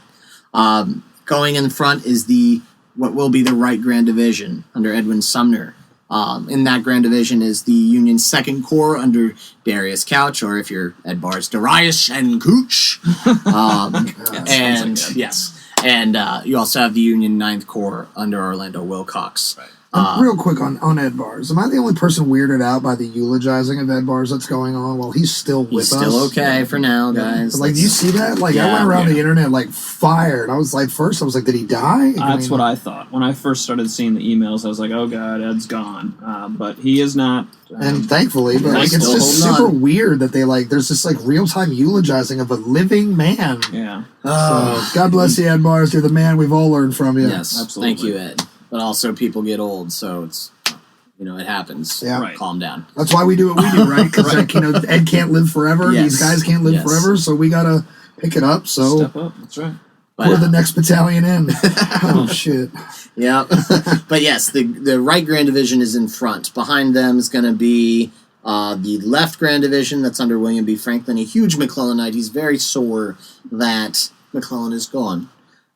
Franklin's going to have the Union 1st Corps under John Reynolds, and the Union 6th Corps under General, William Baldy Smith. Some strong nicknames in this Baldy Smith. And Smith's going to be a very interesting character down the road. But nevertheless, these guys are going to be in probably the sharpest fighting of the coming battle. We'll get to it momentarily. Behind them is the Center Grand Division with Joseph Hooker, who's still stewing in his juices because, he can tell he was probably bypassed for this command, so he's not big on Burnside getting it. Very salty about it. He's got the Union 3rd and 5th Corps. The Union 3rd Corps under George Stoneman, Union 5th Corps under Daniel Butterfield. Yes, that is Butterfield who created TAPS. You ever hear Dan tell? What did he say? You ever tell Dan Butterfield? They have a special call. Stumbled over that line. This call here has a special bugle call. It goes something like this. I know. Tom! But yes, are killing me. I know. And actually, what is the forgotten stepchild of this whole army is what's called the Reserve Grand Division. And lo and behold, that's the 11th and 12th Corps. They're going to spend most of this campaign in Stafford, Virginia. They're not going to be part of the coming battle. Howard with them? No, not yet. Not yet. Howard is still out. 11th Corps is still commanded by Franz Sigel. Mitch Schmiegel? Mitch Schmiegel. They're coming to fight Mitch Schmiegel. And to be fair, I'm not sure who's got Schmiegel. I've been watching Lord of the Rings. I know. I know. I'm not sure if... Played brilliantly by David Arquette in Field of Lost Shoes. Oh, goodness gracious. It's a terrible movie. It's awful. But yes, I'm not sure who has the 12th Corps. I don't know when Slocum takes command of the 12th Corps. It may have been at the Chancellorsville campaign or not. I also don't think I'm correct. Where is Howard at this time? He's in the 2nd Corps. So he's in the east. He's a division commander. So when I just said he's in the west, that's wrong. Because he goes west later. Because he goes west after McAllister. Gettysburg. Yeah. He goes west after Gettysburg. He goes west with the 11th With the 11th and the 12th Corps as well. Slocum goes too. So just to sort of wrap up our story from your show. So Hazen and his division and all those guys. Badasses. They're with Howard in the 2nd Corps at this time? Possibly. Let me check my order of battle here that I have. So the Union 2nd Corps, Howard's got 3 brigades. I don't know why I'm talking like Hancock's in charge of the 2nd Corps at this point, Nope, right? that's still Couch. Hancock's still a division commander. Almost. Hancock will be promoted after this coming battle. We're getting there. Actually, that's not true. Superb. I'm a superb guy. I'm a fan. He will be promoted to Corps Commander. Actually, his first time as the 2nd Corps Commander is going to be, in battle anyway, is going to be at Gettysburg.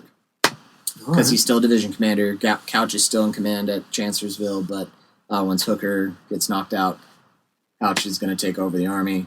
Hancock gets bumped up. But anyway, it seems here that... Consult the record, Avery. Yes. We have 3 brigades in Howard's division, and that's Alfred Sully, Joshua T. Owen, and Norman J. Hall. And some of them are well-known units, the 69th PA, 71st, 72nd, the Philadelphia Brigade. You have the 19th Maine, 15th Mass, 1st Minnesota, 34th New York. You also have 20th Mass, 19th Mass, 7th Michigan, 42nd. 20th Mass is going to be important soon. Oh, yes. So the Second Corps, I would say, probably has one of the roughest times in the coming campaign. Sure. But they're also the first to reach Stafford Heights. They get there around November 17th. So 3 days. Yeah, they're moving. From Warrenton to Falmouth, which is right on the other side of Fredericksburg. This is hauling ass. That's a long, long way on foot. And they get in the wintertime, nonetheless. Yeah. They get there in 3 days. So where's Robert E. Lee at the end of this? Robert E. Lee's still in Culpeper with Longstreet. And so Robert E. Lee sees, the cavalry is reporting Union forces, Union infantry in the front near Warrington. And to be fair, that's the Reserve Grand Division. That's also parts of the Center Grand Division under Hooker. The thing is, you're going to have, the rest of the Union Army moving pretty quickly now. And they're also heading to Aquia Landing because they have to get their logistical hub set up there. Aquia Landing is a kind of just landing zone on the banks of the Potomac River. And then you can connect a supply line from Aquia across to Falmouth. I don't know the exact distance, but it's not too far, but it's not close either. No, that doesn't help very much in terms of mileage. But the point is, Burnside's plan is hinging on a lot of things. Burnside knows from people who were in Fredericksburg the spring prior, or the previous spring, the railroad bridges and any other bridges across the river have been destroyed. So to quickly backtrack, coming to Fredericksburg in the fall, early winter of 1862, the locals there, this isn't the first time they've seen Union soldiers. Right. Irvin McDowell and the Union First Corps, what will become part of the Army of Virginia, they are going to be stationed at Falmouth in Stafford Heights for probably 4 months, from April to July of 1862. They're going to be there to try to support McClellan's Peninsula campaign, should he need them for any reason whatsoever. They're also supposed to keep Jackson away from the peninsula. They fail. Coming in the back door. Yep. And Right. thwarting McClellan's. Yep. So while they were there, these are the guys that are getting ordered by confiscation acts to go across and try to, see some people, And it's said that in the course of these 4 months, we see approximately 10,000 enslaved individuals get across the Rappahannock to freedom. That's an approximation. It's not in one moment, and these are just from the accounts of Rufus Dawes, actually. You said that. Wisconsin? Yep, 6 Wisconsin. He is going to be seeing this mass exodus, as he recalled it.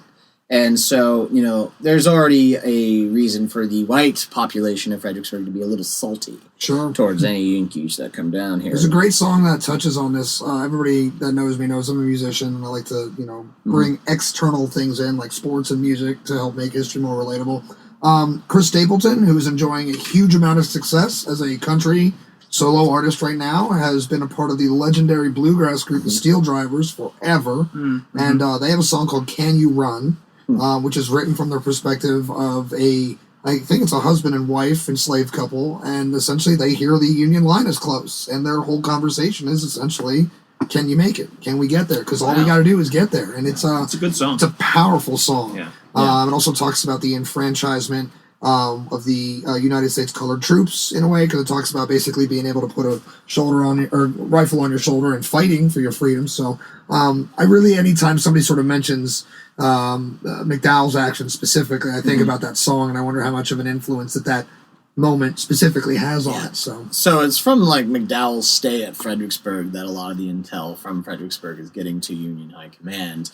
They know, Stafford Heights, beautiful ring of hills. We want to elaborate. Put some artillery up there. They also know that, yes, the bridges are out. So Burnside... Yes. So Burnside is going to put in basically a request to have pontoon bridges floated down the Potomac from Washington, D.C. to Aquia Landing, and then have those bridges brought overland from Aquia to Falmouth. Now, these bridges... they have to transport these boats by wagon overland. Right. So each boat is going to need like 2 wagons. Right. And like each like little pontoon, I guess, as you call it. They're all wooden, and you got ropes to bind it all together. And this request goes directly to the General-in-Chief, which is Henry Halleck. Now, Halleck is supposed to be basically making sure every logistical issue is maintained. He's the quartermaster, basically, for all of the armies. Everything's coming through him. And Halleck basically tells Burnside on the 14th, I can do that, bud. I'll get you your boats, no worries. 3 days later, when they're supposed to meet these boats, they're basically supposed to be in Falmouth waiting for the Union infantry when they arrive. Second Corps gets there. There are no boats to be found. So they go, okay. Well, maybe, They are just a little delayed. We'll probably be here tomorrow, whatnot.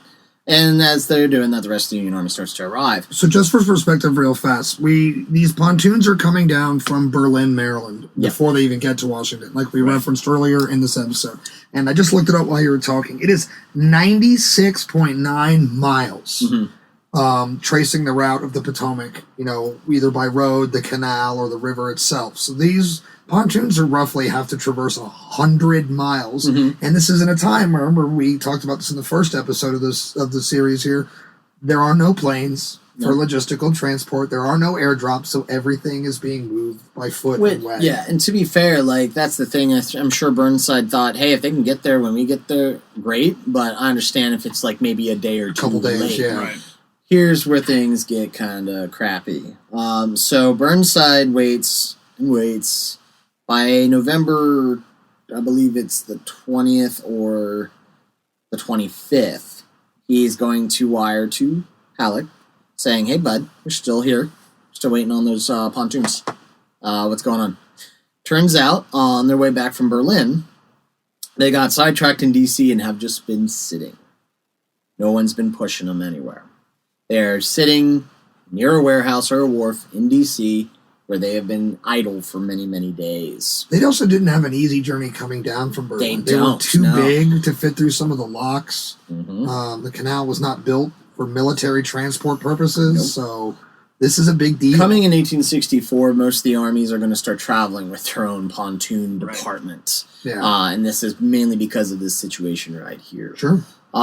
So when Burnside says, hey, man, General Halleck, where are those bridges at? And Halleck says, oh, well, they should be getting you soon. And then Halleck says, oh, never mind. Yeah, I just found him. Not my fault. Probably some guy up here who, wasn't doing their job. Very much just delegates the blame there. And that's something that I will... In command. Yes, and that's something that I will... That's where one of the many reasons I dislike Henry Halleck. Because he does not take responsibility for this logistical failure. Because now we're delayed. Now we're going to talk about that. So... This is where Burnside gets heavily, heavily, heavily criticized by popular history. He's got most of the army arriving by the 17th. On that day, you have about 40,000 Union soldiers on the east bank of the river at Falmouth, at Stafford Heights, at Chatham Manor. Chatham Plantation is going to be the headquarters for the Left Grand Division. So they are the headquarters of Edwin V. Sumner. Just want to bring you guys back down, not you guys, Matt or Avery, but you, the listener, back down to earth. When you go and visit Chatham Manor and you're taking in the ooh and ahs of how gorgeous of a property it is, this is a slave plantation. Oh, absolutely. Now, most of their enslaved people have been confiscated at this point, so it's a very barren plantation. But this isn't just like what a palatial estate. Yeah. Part of the chattel institution of slavery has very real ties to this beautiful property. So when you're there, make sure you think about that. Yep. So Chatham is owned by a guy named J. Horace Lacey. He also owns another plantation out on the Wilderness Chancellorsville battlefields called Elwood. Oh. And so he owns two. This guy's got two plantations. He's also got a nice cushy job in the southern department of Virginia. So down around Bristol and middle of nowhere Virginia, basically. But it's very cushy. He's a very politically fueled man and uses his wealth and stature, because he's a slaveholder, to get this accommodation. So he will be ruined by this war. And most of that ruin starts because his labor force, is confiscated.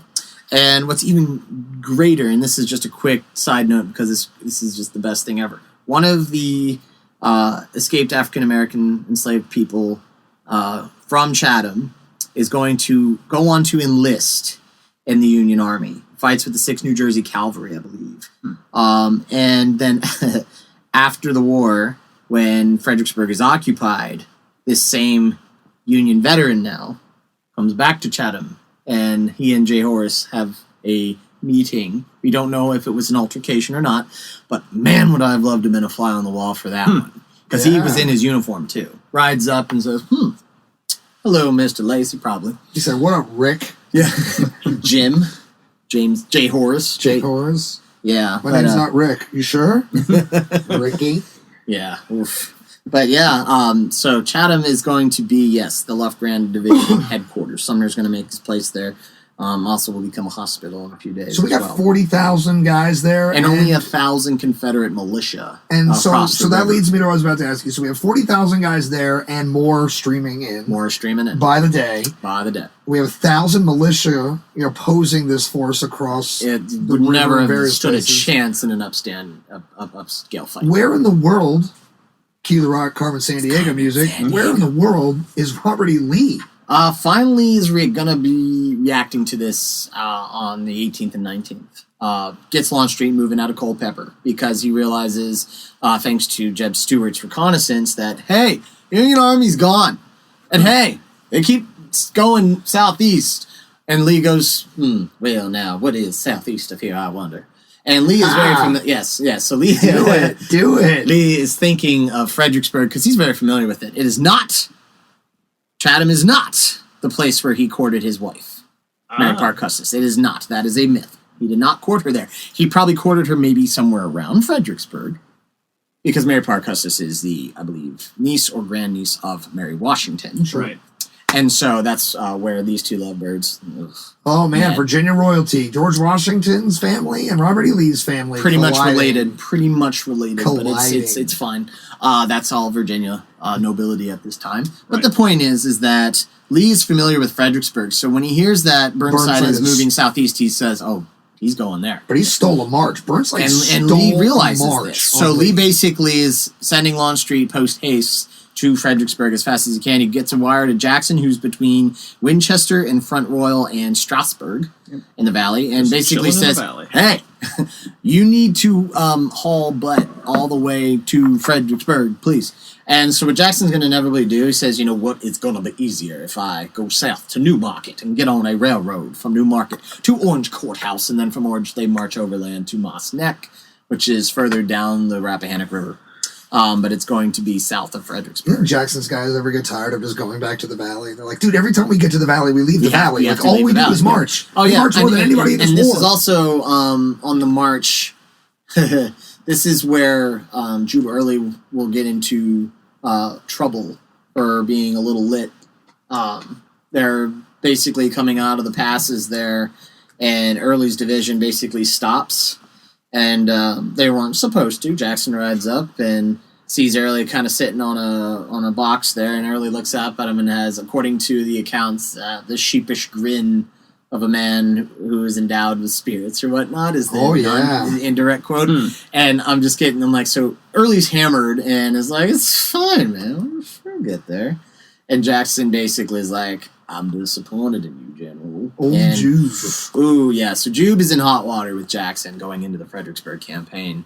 And he's not the only general who's going to be in hot water with Jackson. A.P. Hill again hates Jackson. Who is not Jackson in hot water with Hill. Jackson? That's probably a short The thing list. is, pretty much everyone under his command, all the division commanders can't stand the guy. Yeah. And that's, I find that hilarious. Tolliver, it's spelled and looks like Taliaferro. Yes, it does. Another division commander. It's apparently pronounced Tolliver, according to people in the park.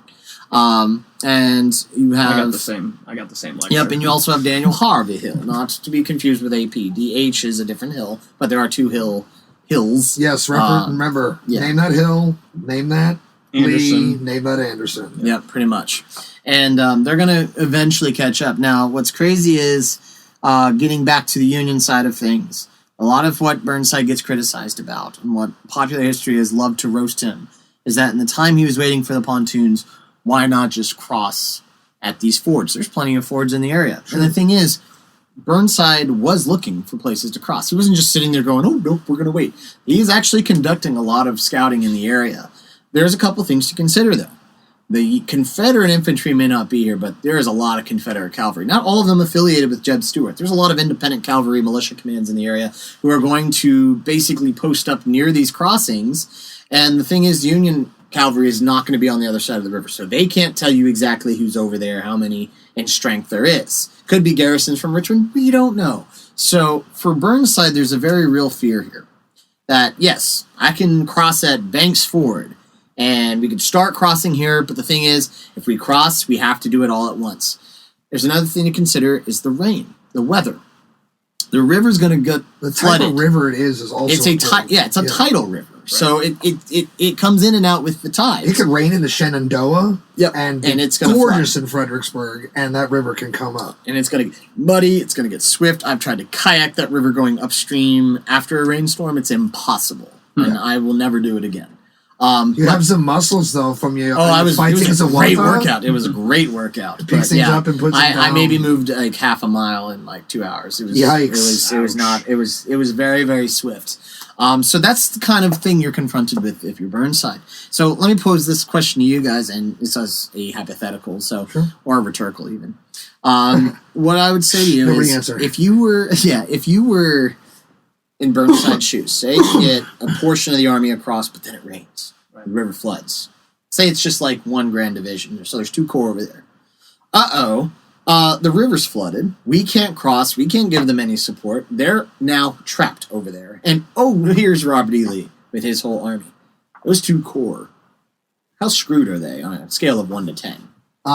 If Hunt's artillery is in place, in my opinion, they're not screwed. But this is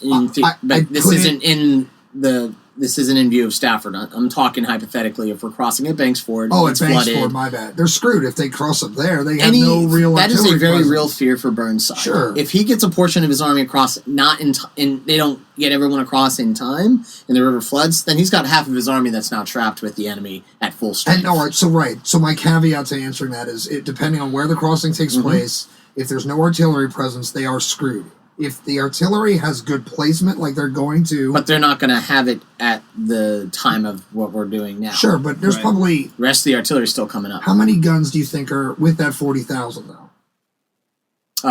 We end up getting at certain... When we get into this, there's almost 200 guns engaged in this full-on cannonade we're talking about soon. Mm-hmm.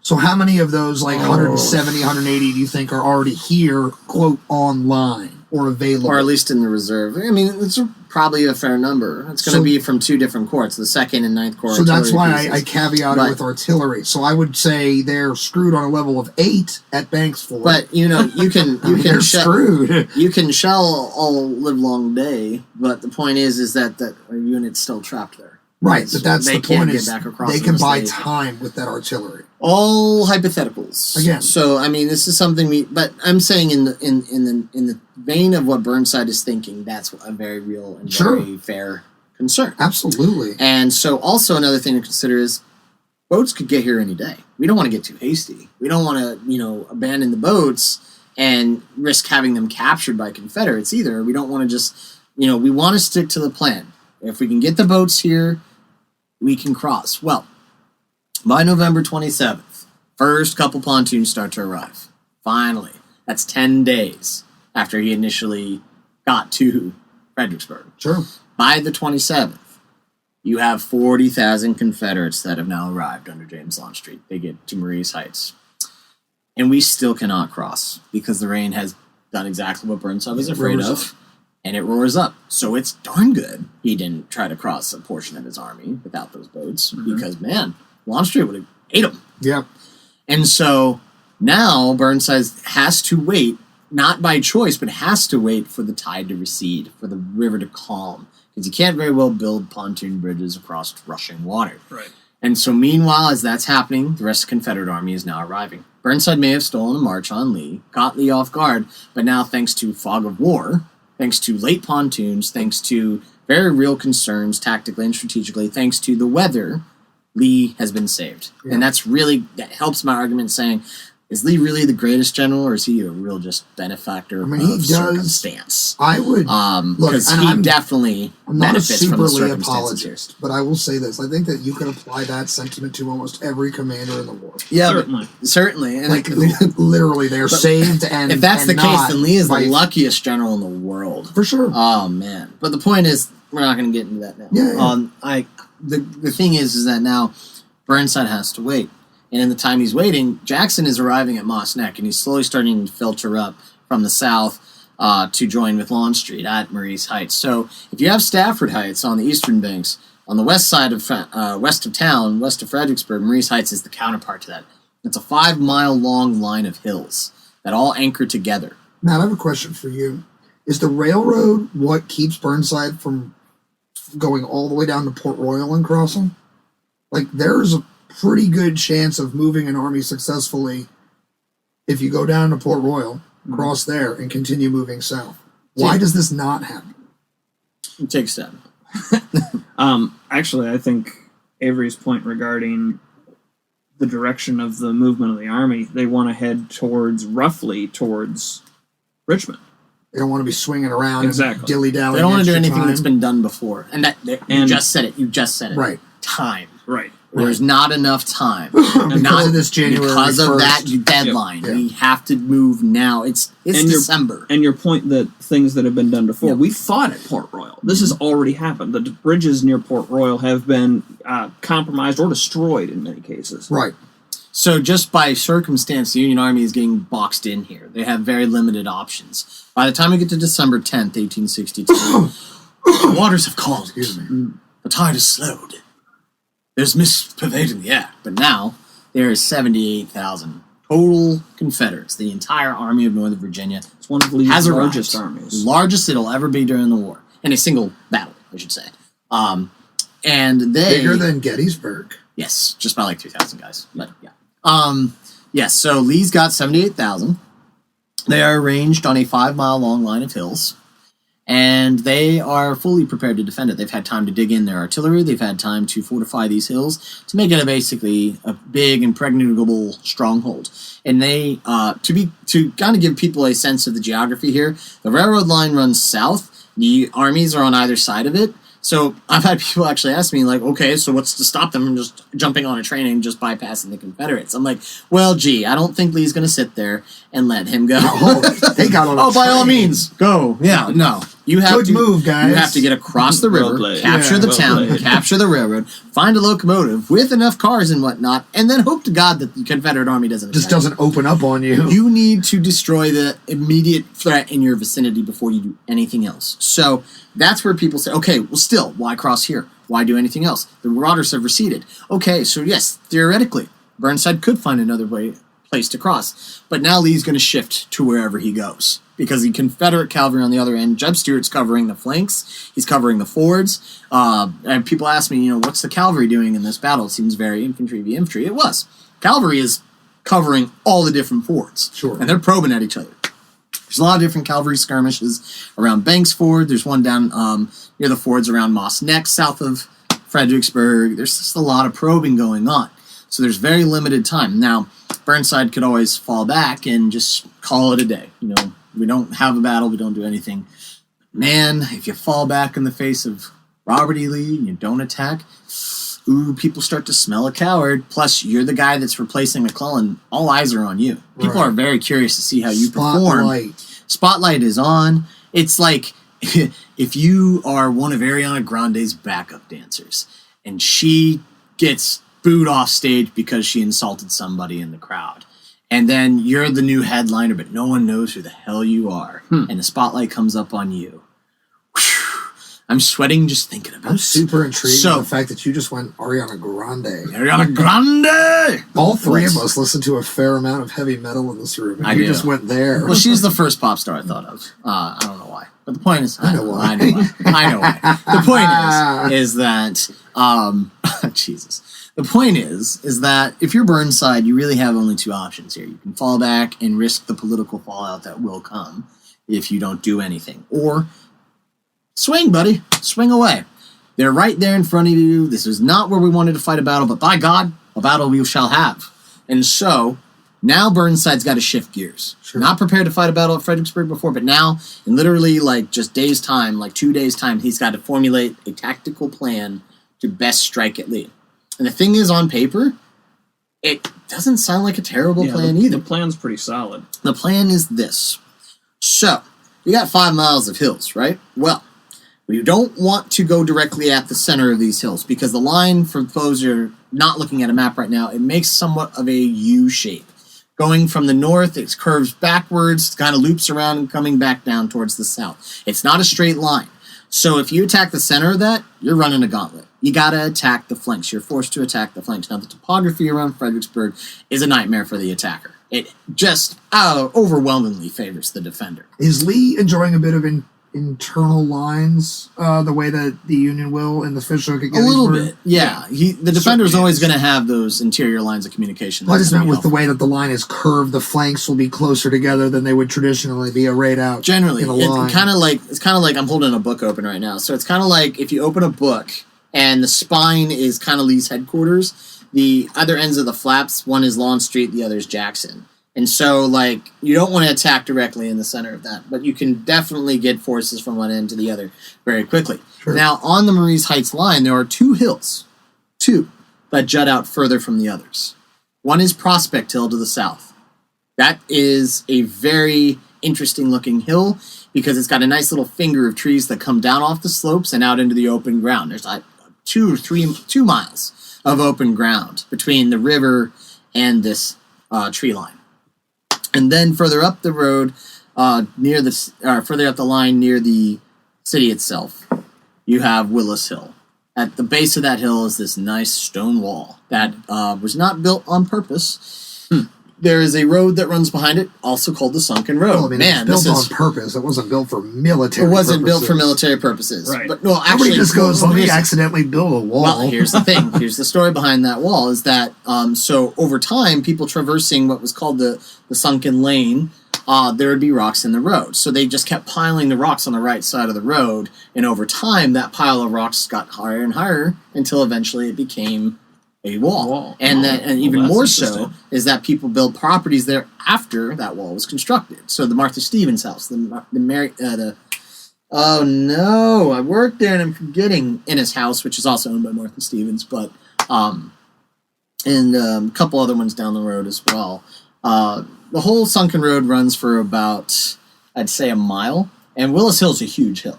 Mm-hmm. I can't emphasize that enough. And it's very steep on its slope, but this Sunken Road with this stone wall, I mean, it's a incredibly impressive tactical position to hold a defensive line at. Now, because they jut out, General Burnside's going to say, okay, that's where our assaults are going to be. Talk about the Innes house? Yes, the Innes house. That's the one you couldn't think of? I can't think of the first name, because Martha Stevens does own both properties at the time of the battle. And at the time of the war. In fact, the Innes house, people will accuse her of running a brothel out of there in 1864, which she may or may not have. She does not deny it, nor does she confirm it. So it's very interesting. I love Martha Stevens. So I'm looking at a National Park Service site right now. I'm looking at a caption that lists that Martha Stevens also went by the last name Innes. Mm-hmm. Oh, yeah, she was married like 4 times. So it's the Innes house is in relation to her. Yeah, but like... It wasn't called, like, the Martha Innes house, you know what I mean? Sure. Like she lived in the Martha Stevens house, like, alone. She was not married at the time that she lived in that house. Sure. And there's even some accounts have not yet been confirmed, but that maybe her 4th husband was a person of color. Oh. So she's pretty woke and not to be trifled with. She also runs a market. John Innes. Yeah, John Innes. That's one of her husbands, yes. So... Yeah, like Martha Stevens also had a market. She ran like a little market stand downtown as well. So she's a businesswoman. She's a homeowner of like 2 residences, which is incredible for females at the time to do that. It's very rare in Fredericksburg. So she's already a household name, and she's going to find herself, or at least her residence is smack in the middle of the battle to come. And there are some accounts that say she was there in the houses taking shelter, but if you go there today, there's clear bullet damage all up and down the walls, which kind of debunks that anyone could have survived if they had been in those houses at the time. Most likely she's up the hill at Brompton, another plantation house, and that is now owned by the president of Mary Washington University. Oh. And so Brompton overlooks Brompton basically is Chatham's counterpart. Mm-hmm. They kind of these big houses that just stare at each other. Overall, there's about 3 miles between Marye's Heights and Stafford Heights on the other side of the river. And so Burnside has decided that once we get across the river, we're going to attack those 2 hills, Willis and Prospect, because they jut out from the rest of the hills. If we can crush and grab those portions of the lines where Confederate salient's probably being formed, which it was, then we can then punch through this. This is going to be like a 1-2 punch. Now, for a long time, the coming plan, people always said Burnside, what he was trying to do here, his main attack was going to be at Prospect Hill, while a series of diversionary assaults were made at Marie's Heights. Now, that was the common taught curriculum at the park, I can attest to, for years and years and years. But upon recent scholarship, and upon looking at William B. Franklin's report to the Committee of the Conduct of War after the battle, Franklin makes it clear that that was never really a plan. That was never made clear to him if it was. In fact, at one point, Franklin thought his Prospect Hill assaults were the diversion, and the main assault was going to be at the stone wall. And it's also, you can see in who's going to be chosen to assault those positions that, just spoiler alert, it's the Second Corps. They've also had experience in assaulting a sunken road before. Sure. And it successfully, too. Yeah. Yep. So, things to consider. Different here. terrain in front of it. Well, absolutely. Certainly. That's what we're going to talk about. The Yeah. terrain is definitely a different factor here. But the fact is that there's no evidence to say that this wasn't a two-pronged assault, that both assaults were meant to benefit one another, that neither was a diversion, so to say, but that it was meant to be kind of a two-punch attack here. But before you can do any of that, and just keep my Wendy's. Don't crush your sandwich, I cheeseburger haven't even eaten my historian. cheeseburger. I've been talking so much. But yeah, the point is that before we do any of that, we got to get across the river. And so we're going to have 3 different crossings. And they are really creative, awesome names, really hard to remember. It's upper, middle, Oh my God. and lower. Academically Crossing. complex. It's kind of like upper and middle and lower bridges. So true. I want us to imagine we're standing in the front yard of Chatham, which looks out towards the city of Fredericksburg. Rappahannock River's below us. From where we stand, we have 5 miles to the south of us, Lower Crossing. It's out in the open. It's near the Mansfield Plantation House. The Union soldiers that cross there are the soldiers of the Left Grand Division. That's under William B. Franklin. And I know I've been getting those mixed up as we've gone. I just realized. So it's all right, dude. I apologize for got that. I got 7 Days and 7 Pines mixed up. I got Colonel Davis and Colonel Ford at Harper's Ferry mixed up. There's so many details in this war. Nobody's gonna crush you for that. And so the 1st and the 6th Corps cross there, and for very obvious reasons, they're 2 of the largest corps in the Army. Together, this division is going to number some 65,000 men. And so it's like a huge portion of this army crossing at Lower Crossing. Now you're going to have other 2 crossings at Upper and Middle. They're going to basically straddle the old, I believe it was just an old trestle bridge that people walked across, not just the railroad bridge as well. So there's a middle crossing is going to be at a place called the Sophia Docks or the City Docks, which if you go down Sophia Street today, at the end of that street, you'll see like a boat launch area, and there's going to be little wayside markers at the boat launch. That area was the Sophia Docks, and so because of that, that's where Middle Crossing is going to be. Upper Crossing is further up on the other side of these rivers. On the other side of these bridges, or what's left of them, and then you would have been where we're standing at Chatham. That's where we would have been able to see Upper Crossing. We would have been able to see the pontoons below us at Upper Crossing being built. So 3 crossings. In charge of these bridges is going to be the 15th and 50th New York Engineers. 15th New York is going to be down at Lower Crossing. They're going to have a very easy job. They're not contested, so they do get this bridge built very, very early on. They start work at like 4 in the morning on December 11th, 1862. 50th New York gets working too. And so it goes pretty smoothly for the most part for the 15th NY Engineers. They get across, and the Left Grand starts crossing with no problem at all. Now, for the 50th New York Engineers, you're going to have, a much more difficult situation coming at you. And that's basically because moving into the streets of Fredericksburg before the 11th is William Barksdale's Mississippi Brigade. Such noted regiments like the 17th and 16th Mississippis and the 13th Mississippi, all that are going to get clobbered at Gettysburg months from now on the 2nd day, are now in the streets of Fredericksburg. And they're going to go down to Sophia Street, which is the closest to the waterfront as it possibly can be.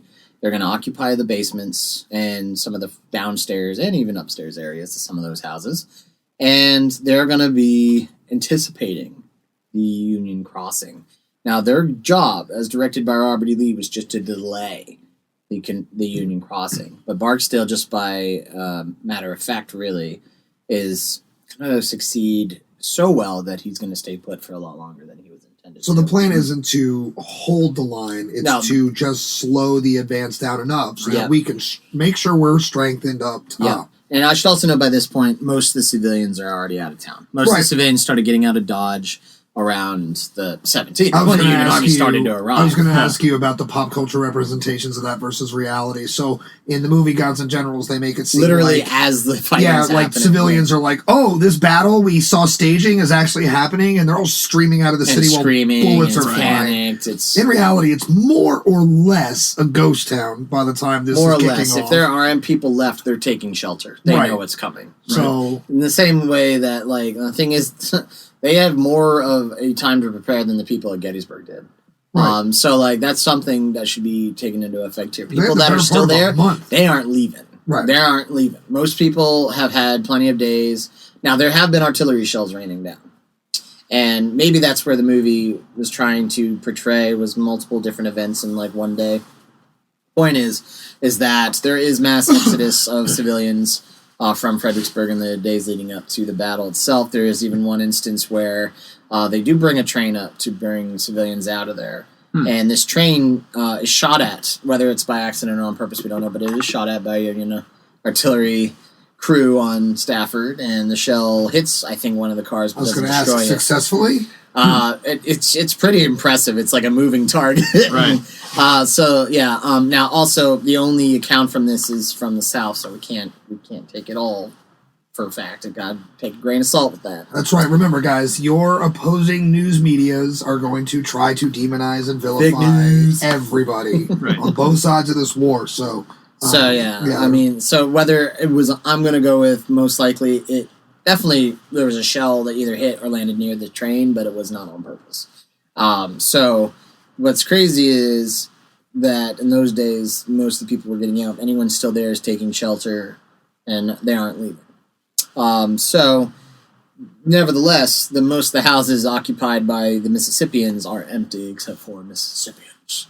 And in the early hour mornings, around 4 a.m., the 50th New York engineers start to stir. They do so very quietly, as they do suspect there could be. Is that when they start construction, or is it earlier? Because I'm under the impression that it's like around midnight that they start to try to actually bring the material down. They have been starting to bring stuff down, too. There's also, that's how Barksdale's anticipating this move, too, because he knows they're going to be... Right, so that's like one of the things I like to talk about at this point is like the situation in hand is like Barksdale's in place. He knows that this crossing is going to be made in front of him, and the engineers have to more or less stage and start to operate without sort of tipping their hand that this is the moment it's happening. Right. So anybody who's ever been to Chatham knows that the slope that goes down and opens up to the river, it's crazy steep. Multiple tiers of crazy steepness. And they're going to be bringing these pontoons and tools and guys and all the rustling sounds that haversacks and tin cups and people moving make, and they're trying to do this as quietly as possible. Because we're talking, the river's got to be only about 80 yards across at this point. It's not very wide. No, it's not very wide. So I would say, about 80 yards. It's not quite a football field width apart, but it's close. But audio-wise, you are within range of your I could shout opposition. At you. You may not be able to hear it audibly, but you could hear me shouting. That and like you'd be like, what? And I'd be like, oh. I'm a real world experiencer kind of guy, and I'm of the impression that if you and I were to stand on opposite sides of the bank, where the Michigan and Massachusetts guys come across, I could hear you plain as day. We can try it. We'll put that to the test. Science. Yep, we'll have an experiment in the field. Not only historians, but scientists. Science. So I like to highlight that. You know, the quiet logistics of this is they're trying to do a lot very, very quietly. And so the thing is that one advantage for at least the first couple hours of construction that these guys had was that a fog bank had moved in. Right. It was very misty. And, first light's not till, I'd say like 5:30 to 6 in the morning. So they start in the dark, and the fog is shielding them. So by the morning... when 5:30 to 6 rolls around, it's light enough, and they've made it far enough into the river that Mississippians peeking out can see the extensions of the bridge moving out across the river. And they see guys clambering on it, and they can hear the planks moving and everything like that. So Barksdale basically gives the order. Pick your targets, boys. Yep, around 6:30 to, you know... I got quotes for days. Yep. Movie quotes for days, I rather. know. And so, yeah, at 6:30 they open fire on the engineers, and thus begins probably the worst day of the war for the 50th New York Engineers. Right. They take... And why I always remember it's the 50th New York is because by day's end they've taken 50% casualties Good at both analogy. Upper and Middle Crossing. That's killed, captured, or wounded. Because some guys do fall in the river and just swim to the wrong side, you know, and just go. Ooh. Oops. But yeah. And the thing is that it becomes a pattern. They go out, they try to get shot at, fall back, it gets quiet. They say, okay, let's go back out there again. Same thing happens. It does this until about 7 a.m. Or about 7:30. And when it becomes clear that these darn rebels are going to use these houses like cowards, we got to destroy those houses. So the artillery's been opening up kind of immediately, but now it's like now it's going to be concentrating hard on the Sophia Street sectors. Right. In charge of the main chief of artillery for the Union Army is good old Henry Hunt. Is one of the best artillery commanders in U.S. military history, in my opinion. And Hunt is going to consolidate about 200 guns. Yeah. Pretty much lined all up and down Stafford Heights. They all train towards the city at this point. So this is one of the first times in U.S. military history that you have an American city being bombarded by American units. And so it is just damage. I mean, shells are raining in hard. Even some of the long guns that are out there that are shooting at Marie's Heights have now been told to concentrate. Redirect. Yep. You're down on, blast everything down in front of us. Yep. And so now... They're going to wreck it like a 3-block area, too. Yeah, so it's from Sophia to Princess Anne to Caroline. I should definitely know these streets better. I've freaking worked there for 4 years. But the point is that, there's a 3-block radius, basically, a 3-street radius that is a bracketed area. And for the most part, it's pretty deadly. And so for the engineers, these shells are going to be kind of like a reassuring sound as they whistle overhead and just pulverize the other bank.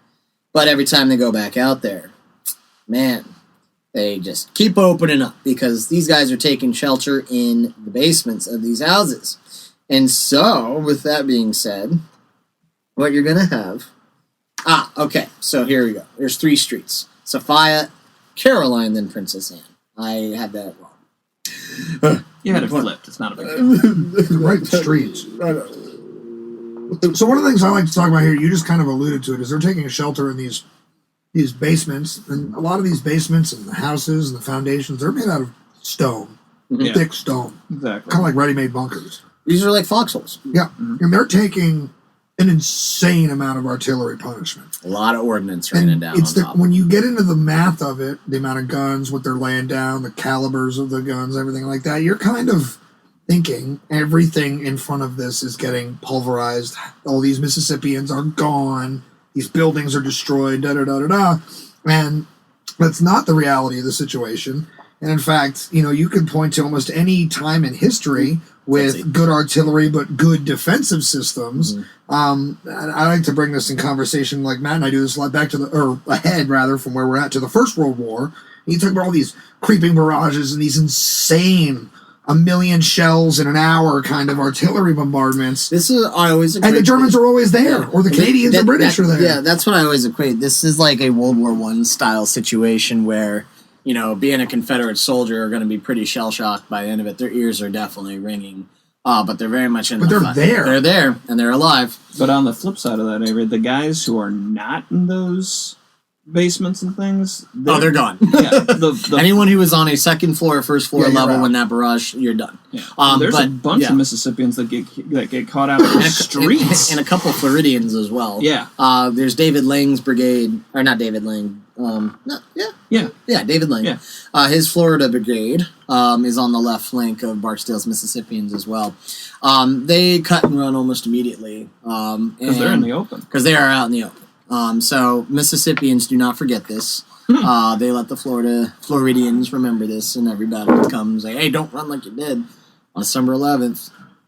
And, all that. Some middle fingers coming out of these Florida regiments. Yeah, I know, right? And they're F you, buddy. Yeah, you took all the basements, and Jerks. what were you supposed to do? And so you do have this kind of, there are Confederate casualties here.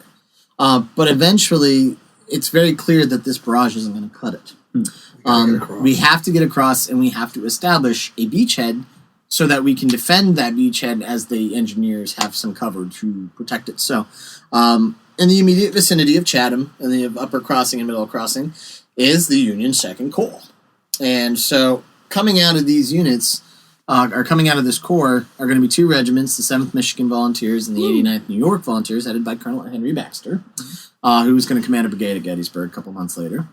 And they are going to be selected to make an amphibious assault. Now, this is where Pat and I have fought many times in the past. I just like to rib you over this. I know. So for a long time at the park, we were always taught this is the first time that American units are going to be making an amphibious landing under fire.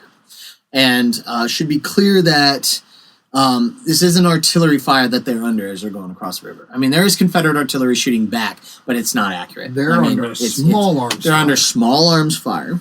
The reason, guys, that I like to make this argument, I like to rib Avery about this, is because I have some family connections down in the Hatteras area. My father lives down there on the island, and that is a place where we referenced earlier where Burnside has some success. Before he's actually down there on his Carolina expedition, he's got Silas Stringham and Ben Butler are down there, and they do a joint Navy operation where they land on Hatteras Island and take on Forts Hatteras and Fort Clark, and they are under fire. Yep. The coastal guns that the Confederates have there are effectively laying some pressure on them. They're out of range of the muskets, the small rifle fire and things like that. So, when they're landing, they are in danger, but the biggest danger they face is mostly from the sea. And so that's why the first elements that land are actually isolated for an overnight, because the seas are rough. The artillery is effective enough that they're like, holy crap. But here at Fredericksburg, we're under intimate small arms fire. Yeah. So that's more shades of D-Day. Yeah. Well, that's what I was about to say. So when we get to World War II, and it becomes very clear that we're going to have to make a lot of amphibious assaults, especially in the Pacific. There is a lot of case studies being kind of looked at by the military high commands on how best to conduct landings under fire, what crafts to use, what's going to be an obstacle, considering tides and whatnot. And they look at December 11th, 1862. They look at, okay, so for the 7th Michigan and the 89th New York, they're crossing in not streamlined boats. They're using the pontoon boats that are available. With no rudders. They don't have rudders. They're not aerodynamic. Most of these are going to spin in the middle of the river. They kind of zigzag across the water. They're under heavy fire the whole time because there's enough Mississippians to create a volume of fire that is very, very thick. And so there's a lot of cracks and whistles of balls as these guys are hunkering down in the boats. Sure.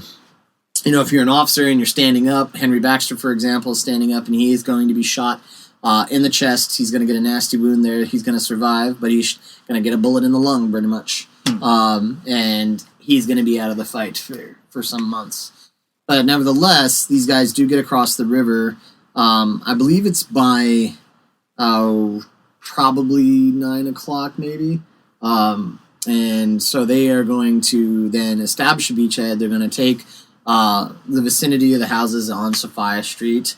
But as soon as these Union forces are landing, Barksdale's like, all right, boys, let's fall back to Caroline Street, block back, just one block back.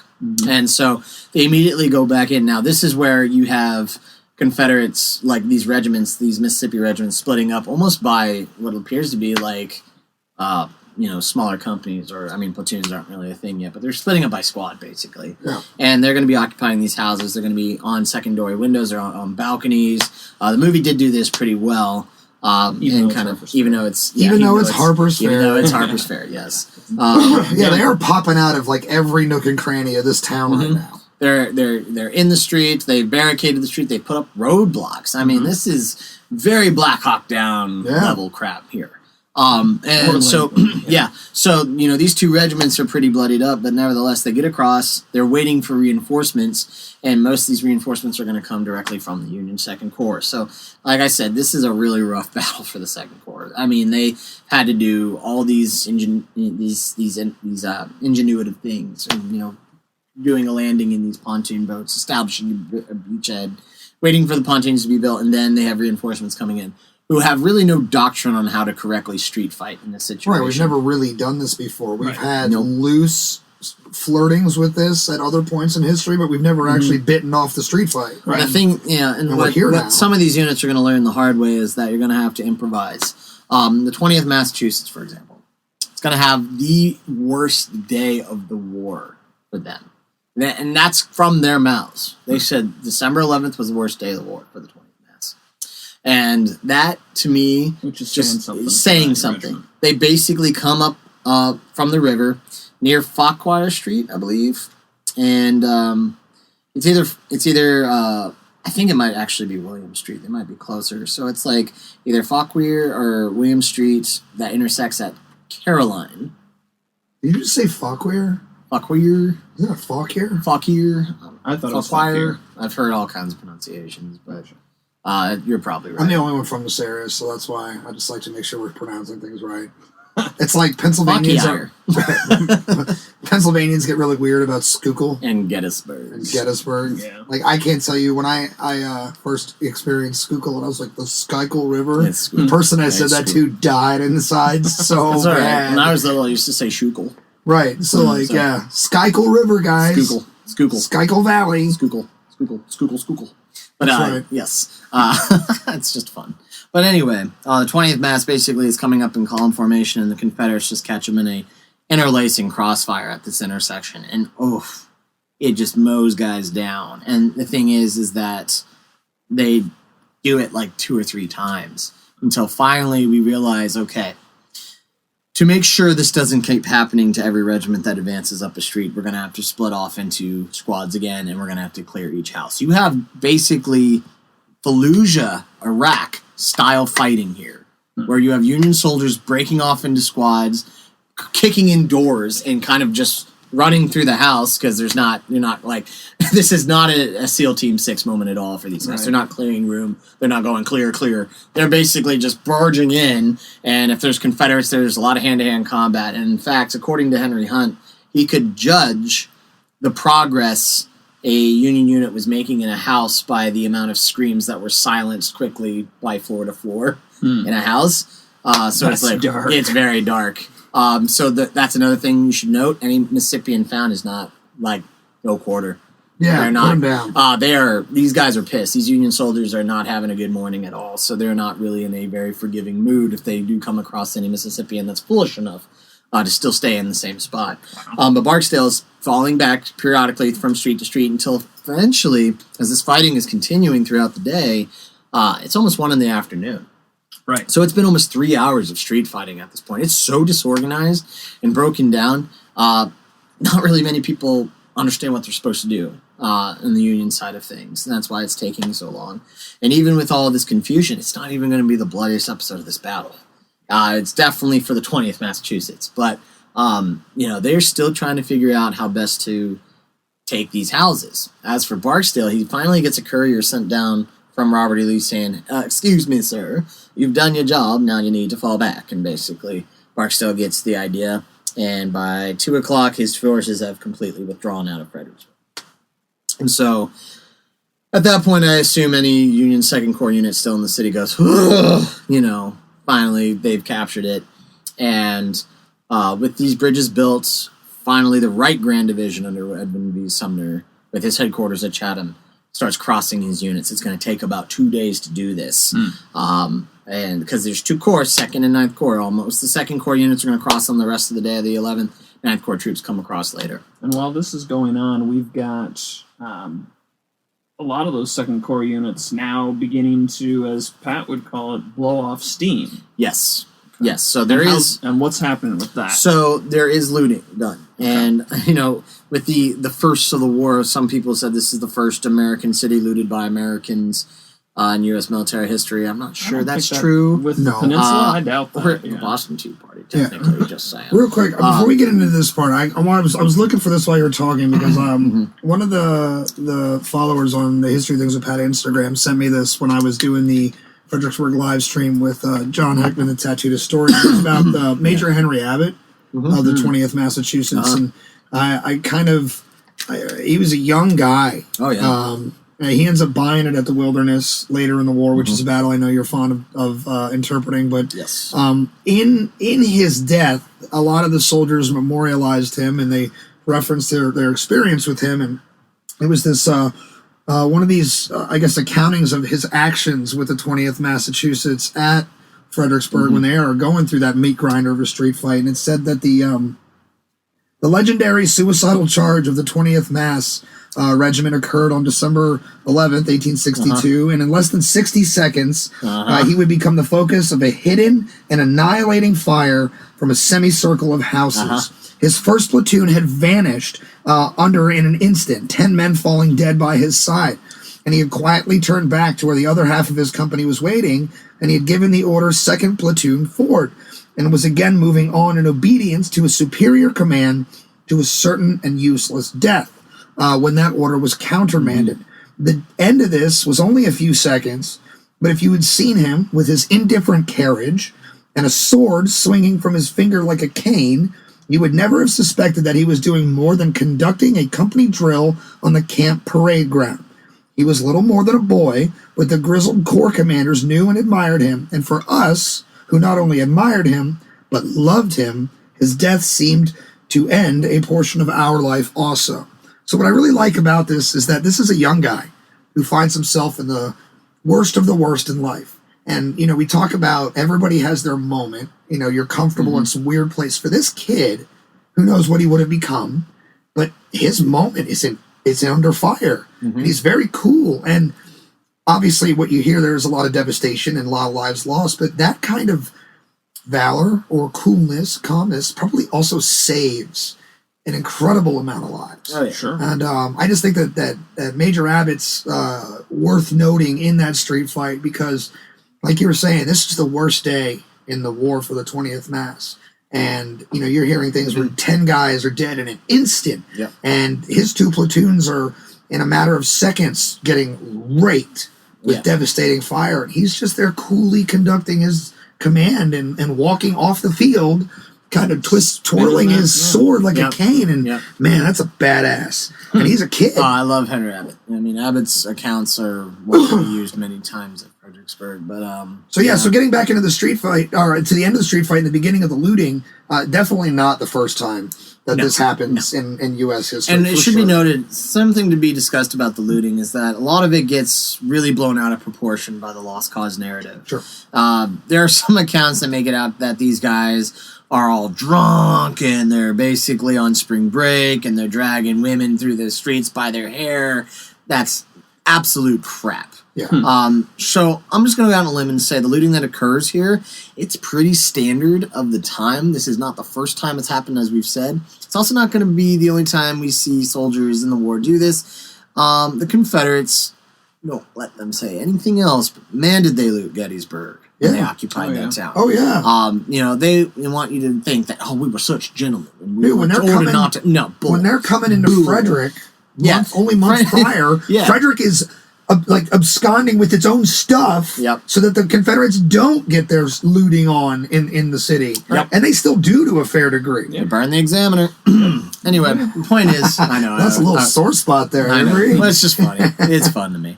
But the point is that so the looting that occurs here, these soldiers are blowing off steam. I will say that discipline does seem to break down because even officers do it.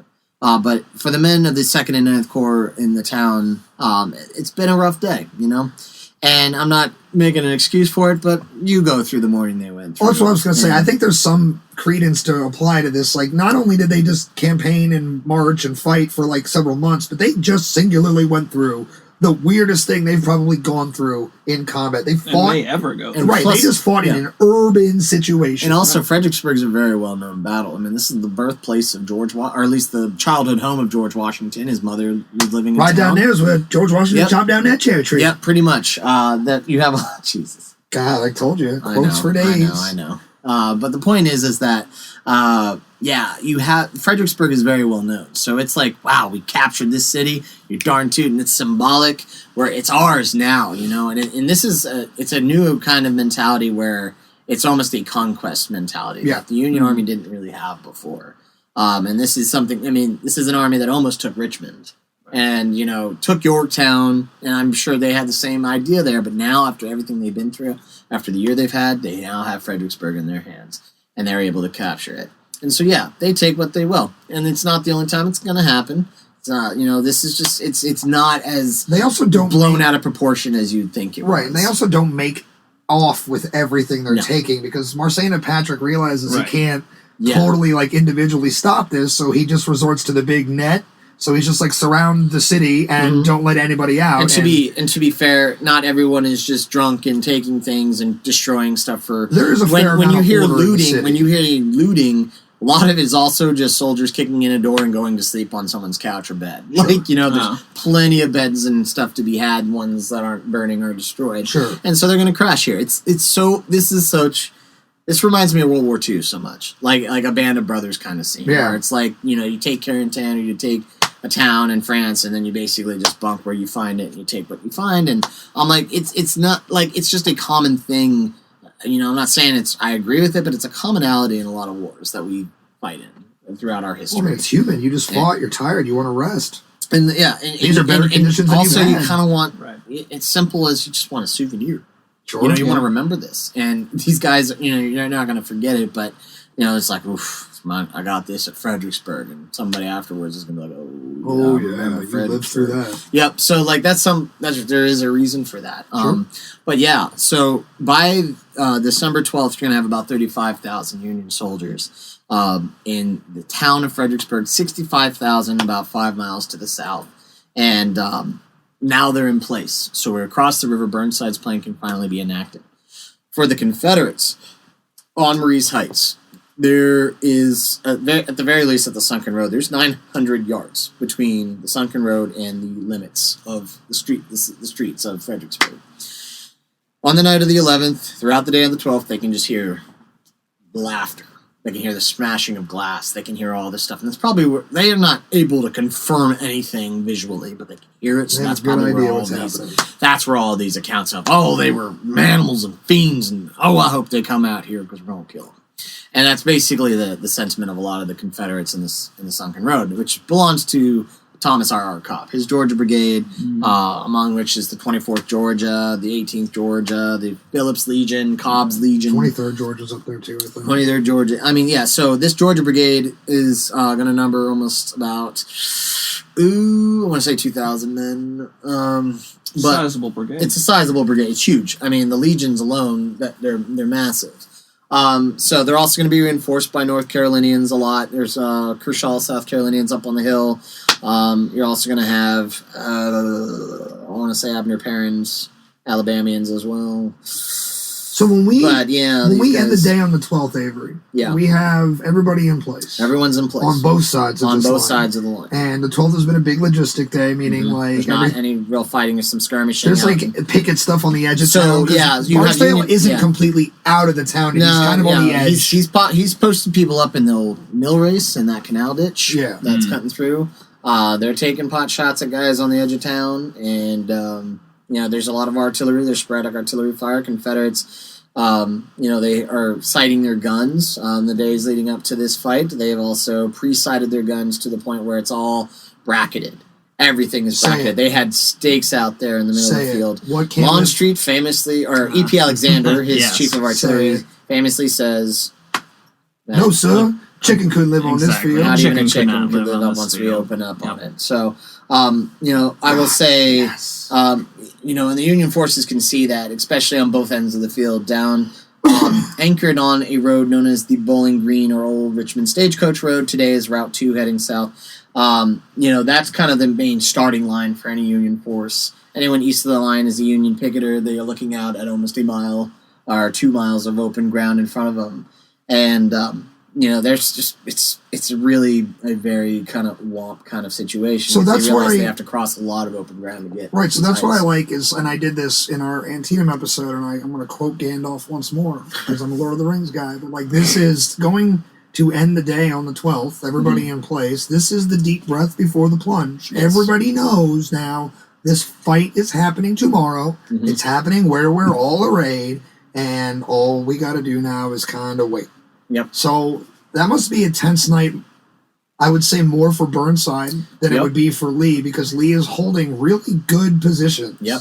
Like, really good positions. It's safe to say that Lee is very confident in his position on the night of the 12th. Burnside, this is a really interesting night that we should be looking at Burnside, because this is where that infamous plan is getting put into play. And at some point in the night of the 12th into the morning of the 13th, that plan gets all kinds of confusion arrayed with it. So Burnside, from his standpoint, he does have a two-pronged attack plan. Whether it was a diversion or not, we're not sure. These orders do not get made clear to William B. Franklin. It sounds like Gallipoli. But everybody's the diversion, everybody's the attack. And here's the thing, is that for both wings, they're both supposed to set off at the same time. So normally, and this is just my personal opinion and observation, when you're making a diversion, the diversion goes first, and then the main attack happens later. Generally, if you're making an attack at the same time on two different parts of the battlefield, it's a two-prong attack. It's a two-prong assault. Right. So that's where you kind of have the mashed potatoes of it. But, you want to wait for that. And that's another thing, is that this attack's supposed to go off at 7 a.m. in the morning. And we're playing devil's advocate here. Sumner is waiting for Franklin to start the attack. And so he's going to send his guys forward when Franklin goes forward. But here's where things start to get screwy. Franklin's not sure. Franklin's waiting on Sumner. Franklin's waiting on Sumner. Franklin's waiting on Burnside. Burnside never once steps foot on the opposite side of the Rappahannock. Which, whatever. He's going to be patrolling Stafford Heights a lot, kind of watching things unfold. He'll be in and out of his headquarters at the Phillips House, which is not Chatham. A lot of people get to Chatham and say, this is Burnside headquarters. No, it's not. No, it's not. He's at Fulton. He's further back. No, not even. Phillips House is... Oh, that's right. He is at the Phillips House. It's to the southeast of Chatham, just by a few miles. But the point is that he's mobile for a lot of this, but never in really a lot of places, and he's never on the opposite side of the river. And so the attack's supposed to begin at 7 a.m., but Franklin is a little confused. So an hour goes by, and Burnside's like, what's going on? But he's sending this by courier. So he's not actually going down to talk to Franklin, sending messengers saying, General requests to know why you're not moving. And Franklin's like, well, what am I supposed to do? These orders don't make any sense. I'm waiting to be told to move. And so, he's arraying the 1st and the 6th Corps in front of him. His grand division. The 1st Corps is on the left, 6th is on the right. The 6th Corps is kind of staring down the middle of Lee's line, where that U loops, kind of the center. They don't want to get any closer because there's a gauntlet. Now, to kind of paint you an idea of this battlefield, at the base of Prospect Hill, we're now looking at Union left, Confederate right. There's a railroad cut that goes around the base of it. So, God, this battle has everything. You got a stone wall on the right. You got a railroad cut on the left. And these are both at the bases of the hills we're supposed to be attacking. Darn it. This battlefield sucks if you're the attacker. Sure. And it so well helps the defender. But also, there's going to be another little confusion here. So Franklin's like, okay, I'll get going by 8 o'clock. We'll get going. There's a guy by the name of good old Willie Pelham, who is an artillerist in Jackson's 2nd Corps. The gallant Pelham. The gallant Pelham, who had fought in the Shenandoah and all this good junk. He's going to pull his guns down. I think there's about 2 of them. Or just one. Yeah, you're right. Just one gun. Just the one gun. Yeah, he's got a section, but he'll only take the one. Yeah, he only took the one. So he takes his one gun down to the intersection of Bowling Green, Old Stagecoach Road, and I believe it's the Massaponax Church Road. I'm not sure. But the point is, I don't know what that was. Point is that he's on the extreme Confederate right, like almost kind of sitting sideways, so he can kind of just look down the Union line almost. And he knows that, okay, if a massive Union force comes this way, I'm screwed. But there's no Union cavalry unit on the side of the river. So they have no idea if it's just him or if it's more. Right. Have absolutely no idea. So Pelham starts just lobbing shots, just to be like, hello, I'm here. And this stops the entire Union advance, because now Pelham is lobbing shells. Franklin is convinced, oh no, they're moving to our left. And they're trying to flank us. Oh, we're back to the river. So, I mean, He's doing a good job dropping shells, too. Yeah, His rate of fire is up there. Yeah, Abner Doubleday's division of the 1st Corps is the furthest on the left. They're getting a lot of these shells in their lines. Doubleday, as we know, his guys were in a hard fight in Antietam. Yeah, every time we bring up Doubleday real quick, I want to just hammer this home. He did not invent baseball. No, he did not. No, he did not. Just anytime this man is mentioned, I'm going to do that. So the 3 divisions of the 1st Corps. Yeah, 3 divisions of the 1st Corps on the Union left here, they're getting harassed by this. And so eventually, by... Give me back on track here. Pelham. Yes. So yeah, by 9 o'clock, it's becoming clear that we got to attend to this issue. So Franklin is going to tell John Reynolds to send a division down the Stagecoach Road to this intersection to basically post up there.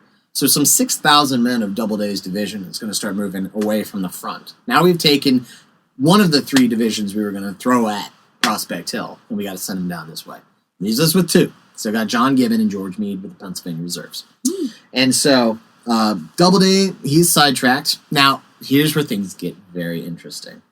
So watching this all unfold from the heights is Stonewall Jackson. And he sees Doubleday, his 6,000-man division, that's a lot of guys, moving to his right. It looks like the Union now is going to swing up and around and try to strike at the extreme right Confederate line. So Jackson says, hey, Daniel Harvey, you take your division off the line and you swing out there and keep an eye on Doubleday. And moving Hill's division away from the way, and that's another thing, the way that Jackson has set up his defensives is very interesting. I'm not going to say it's stupid, I'm not going to say it's brilliant, because honestly it's in between.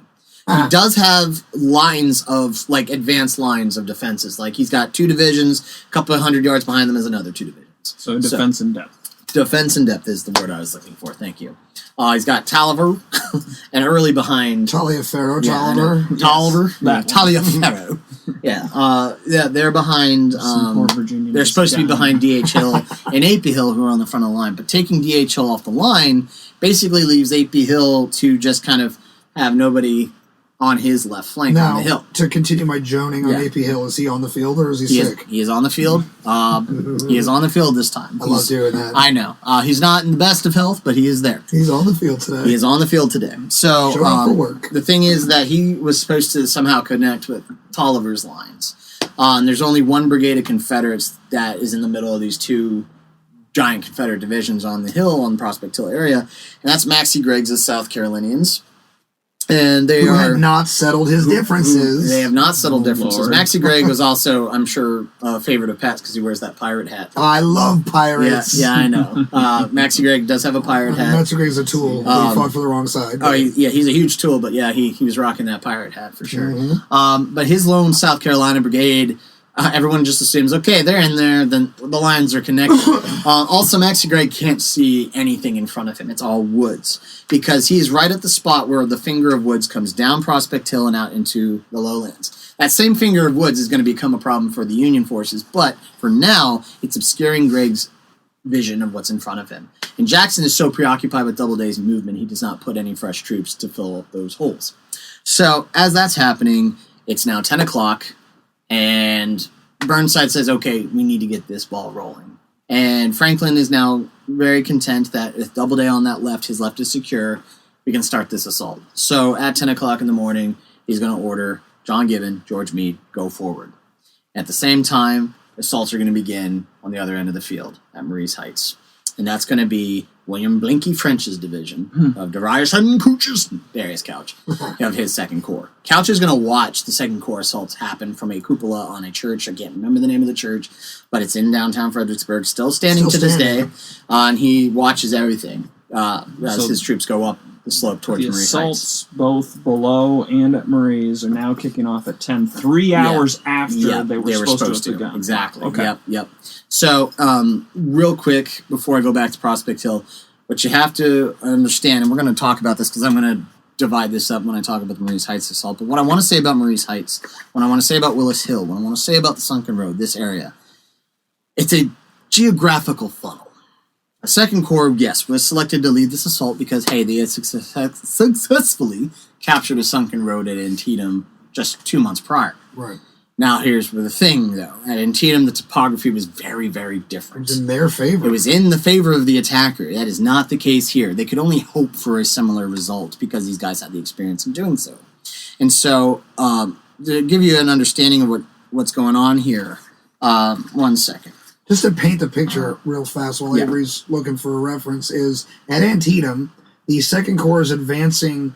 If you've ever stood in the Confederate position in the lane, they're advancing from a ridge down to a swell. And when they come up out of that swell, you're right on top of the Confederate position. Yep. There is no more big open field advance. Contrast to that, here at Maurice Heights, it's just one giant ascension. 900 yards. 900 yards. That's 9 football fields long. So run 9 football fields, and that's your approach. And there's not a lot in that to obscure and break up this. It is an open 900 yards. Yeah, about halfway through, you'll come to a canal ditch. It's called the Mill Race, and it is supposed to connect the canal, which is to our north on our right, to Hazel Run, which is on our left to the south. Now, also to our north is Gordon's Marsh. That's part of the canal, comes off there. It's very swampy. Some units do try to kind of patrol through there, and they, of course, get stuck in the mud, and doesn't end well for them at all. But nevertheless, Gordon's Marsh to our right, Hazel Run to our left, along with the railroad cut. And so then Willis Hill in front of us. As I said before, it juts out from the rest of the hills. So if you're going to hit any hill on this line first, you want to hit this one. And just by circumstance, running the whole length of the base of that hill that juts out there is this stone wall. And literally where that stone wall ends, Gordon's Marsh begins. And, of course, on the other side is where the railroad cut and Hazel Run begins. So it is just perfectly set up here. And this hill itself, Willis Hill, its slope is steep enough that the Confederate guns at the top of the hill don't have to worry about shooting their own guys below. It literally will overshoot them in the hill, and the stone wall itself is not even at the base of the hill. It's on a slope. It's like right up the slope from the base. And so they're elevated almost, and the road is sunken. Like, this is a perfect, well, not perfect, but a very good defensive position. And the Confederates of Cobb's brigade, they are waiting until the Union forces get closer. In fact, for the Washington Artillery, which is a New Orleans artillery unit, they have probably one of the best accounts of Union forces coming at them. So at this point, and I am so sorry, it was actually 11 a.m., so I'm a couple hours, so it was 4 hours before the assault gets going. So 7 a.m. was supposed to start 11 a.m. is the kickoff. kickoff. So yeah, I always get those confused here, but nevertheless, one of the Washington Artillery people, he's going to look out, and he says, "What a magnificent sight it is. We have never witnessed such a battle array before. Long lines following one another. It seemed like some huge blue serpent about to encompass and crush us in its folds. Their musket barrels gleaming brightly in the sunlight, their gay colors fluttering in the breeze. The lines advance at the double quick, and the alignments are beautifully kept. The board fences enclosing the gardens fall like walls of mere paper. Then the loud, full voice of Colonel Walton rings out, 'Tention, commence firing!' And instantly the edge of Maurice Hill is fringed with flame. The dreadful work of the Washington Artillery has begun." So I love that because it references one of my favorite things to do, which is, like you and Matt as well, I like to dispel pop culture misses. Yeah. And in Antietam, my gripe is that they always present Antietam like it's a cold weather battle. Yeah. You can see their breath in almost every scene, and it's stupid. And what I think people miss out on as far as the Battle of Fredericksburg in relation to the bayonet reference, they're glinting and gleaming in the sunlight, it's a really nice day when they're making highest these temperature is 70 degrees. That's what I mean. So anybody who's unfamiliar with the weather of the Mid-Atlantic, the reason that the Antietam thing sort of sticks in my craw is the battle's on September 17th, and it's still sometimes in the 90s in this area. Oh, yeah. On the day of the battle, we have mid-70s, and it's really humid. There's high humidity on Antietam. So, it's not a cold, breath-seeing day at Antietam. And here in December of that same year, 1862, the weather patterns go from winter in the night and the morning to almost spring and summer sometimes during the day. And then plummets right back down. Right. So try to imagine, these guys that you see wearing these gray coats and things like that, charging these hills. They're doing it in like 50, 60, and 70 degree weather. That just made me think of something very important here. So with those winter conditions in the night and the morning, there was a lot of frost. The ground was frozen. But when the sun rises, it becomes thawed out and becomes very muddy. It's like a quagmire. So it's a slip and slide all the way up the slope, and you're under fire for all of it. And that's going to have issues for Prospect Hill, too, and the fight over there. So thanks. And on that note, I'm going to go dovetail right back there. So I explained that funnel. That's why I wanted to take that time there. And so beginning at 11 o'clock, these units start going forward on at the sunken road. But because of that geographical funnel, you can only get a brigade in one at a time. And you can basically chart throughout the whole day. Each brigade's going to stand in front of that wall for about 30 minutes. Each one's going to make a half-hour assault, and then they're going to fall back. And they go in this like factory settings. Now, I'm going to leave that for now. Going to dove right back down to Prospect Hill. So around that, what's happening is John Gibbon and George Meade, their divisions are getting basically separated out in those open fields in front of Prospect Hill to the south. And Gibbon is going to basically take cover behind that railroad cut. I love John Gibbon. He's a North Carolinian, proud Union man, and he's probably one of the most decorated and capable commanders that the Union Army will produce. But here today, not that he performs badly, but he does get isolated pretty quickly. Him and Meade both kind of just get separated on the battlefield.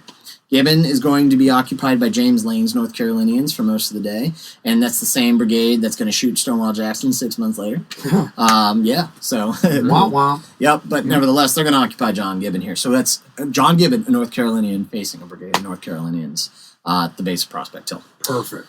As that's happening, Meade and his forces, he's got 3 brigades of Pennsylvania Reserves. The PA Reserves are probably the most famous brigade or famous body of units here. They have fought with distinction all year. They've had some of the worst but most courageous and exceptional fighting. I mean, man, they wreck house at Mechanicsville. They wreck house again at Gaines Mills while also getting wrecked. They also wreck house again at Malvern Hill, so that's 7 days battle there. Then they also wreck house again at Second Manassas. They wreck house furthermore at Antietam and South Mountain. South Mountain. Really involved in South Mountain. Yeah. And they're in the reserve at Antietam, but they do step into the cornfield. So, yes, they do. So yeah, it's been a really rough year for the PA Reserves. Yep. Oh, obliterate the first Texas. But anyway, 90% casualties. Point is that for the PA Reserves here, there are 3 divisions thick. You got Albert McGilton, you have Conrad Jackson, and then you have William Sinclair. And it should be noted that out of these 3 brigade commanders, Sinclair is going to be down wounded by the end of the day. His replacement will be William McCandless. He's going to go on to eventually command, division or at some point. I think he replaces Crawford down the road. I think that's Crawford's correct. Useless, but anyway. But point is, and then as for Conrad Jackson, so when people are saying General Jackson, he's a brigadier general. People are referring to General Jackson many times at this fight, and they're like, "What do you mean, General Jackson? He's up on the hill." It's like, no, this is Conrad. Different Jackson. Yeah, Thomas is up on the hill. Conrad's down here. Conrad's going to be killed somewhere around the railroad cut. And his replacement's going to be Colonel Joseph Fisher, I believe is his name. So it's a rough attack. But before we even get there, McGilton's brigade and Sinclair's brigades are going to find that finger of woods, and they're going to use it as a shield, basically. They're unintentionally doing this. They don't know what's waiting for them. They just dive into these woods, and they instantly disappear. Jackson's brigade's more out in front of the railroad cut, which is where he's going to be killed. But for McGilton and Sinclair, they're going to use these woods. They're going to go up, and boy, do these 2 brigades find a very lonely South Carolina brigade at the top of this hill. That's Maxcy Gregg's guys. And it's a very interesting sight because, like, the grunts, like the foot soldiers, they see each other and they're like not sure what to make of it. As for Maxcy Gregg's South Carolinians, they were certain that it was like maybe James Lane's guys down below them, that maybe they shifted and now they're coming up there. Now, to be fair, there were supposed to be forces down in that finger of woods to connect with Lane, but there wasn't. And so for all intents and purposes, Maxcy Gregg's like, if you see any soldiers in front of us, they're rebels, they're friendlies. Don't shoot at them. Even if they're in blue. and have different well, that's flags. the thing is that so it's wintertime. There's not leaves on the trees. The underbrush it's very gray. But Greg is told like, no, Colonel, those are Yankees. And by the time he realizes it, they're within 50 yards, and all hell's breaking just loose. right into. Maxie Gregg gets a bullet through the spine, and he's going to be dead. I think by the next day, he lingers for a bit. He may, but he's not killed outright. Right. He's mortally wounded. Mortally wounded. And, his brigade absolutely disintegrates. They take somewhere up to 70% casualties, most being captured. And basically what Sinclair and McGilton's forces do is they split like this. McGilton goes to the left, Sinclair goes to the right. And so as that's happening, McGilton finds himself on the flank of another Confederate brigade. And that's good old James Archer and his Tennesseans. Tennessee boys. And, it's a bad day for Tennessee. Because literally, they attack the 1st Tennessee and give them a nice withering volley on the flank. 1st Tennessee up and leaves. And then they start shooting into, I believe it's I always get these mixed up. So it's then the 7th and then the 14th. I wonder if I have the maps here. And what's great is that as they shoot into the sides of Archer's brigades here, or his regiments, I should say, it becomes very clear that there's a little bit of confusion because I believe it's the 7th Tennessee, or no. It is the 14th because they shoot into the 14th. The 14th basically says, why is the 1st shooting at us?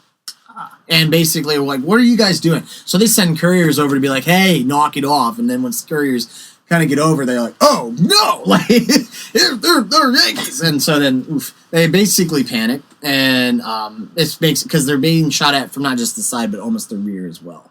So the 14th peels off. The 7th Tennessee on their right is alerted to this and basically gets so angry that the 14th is running that they basically shoot into their own guys. Wow. So, it's basically like you damn cowards, basically.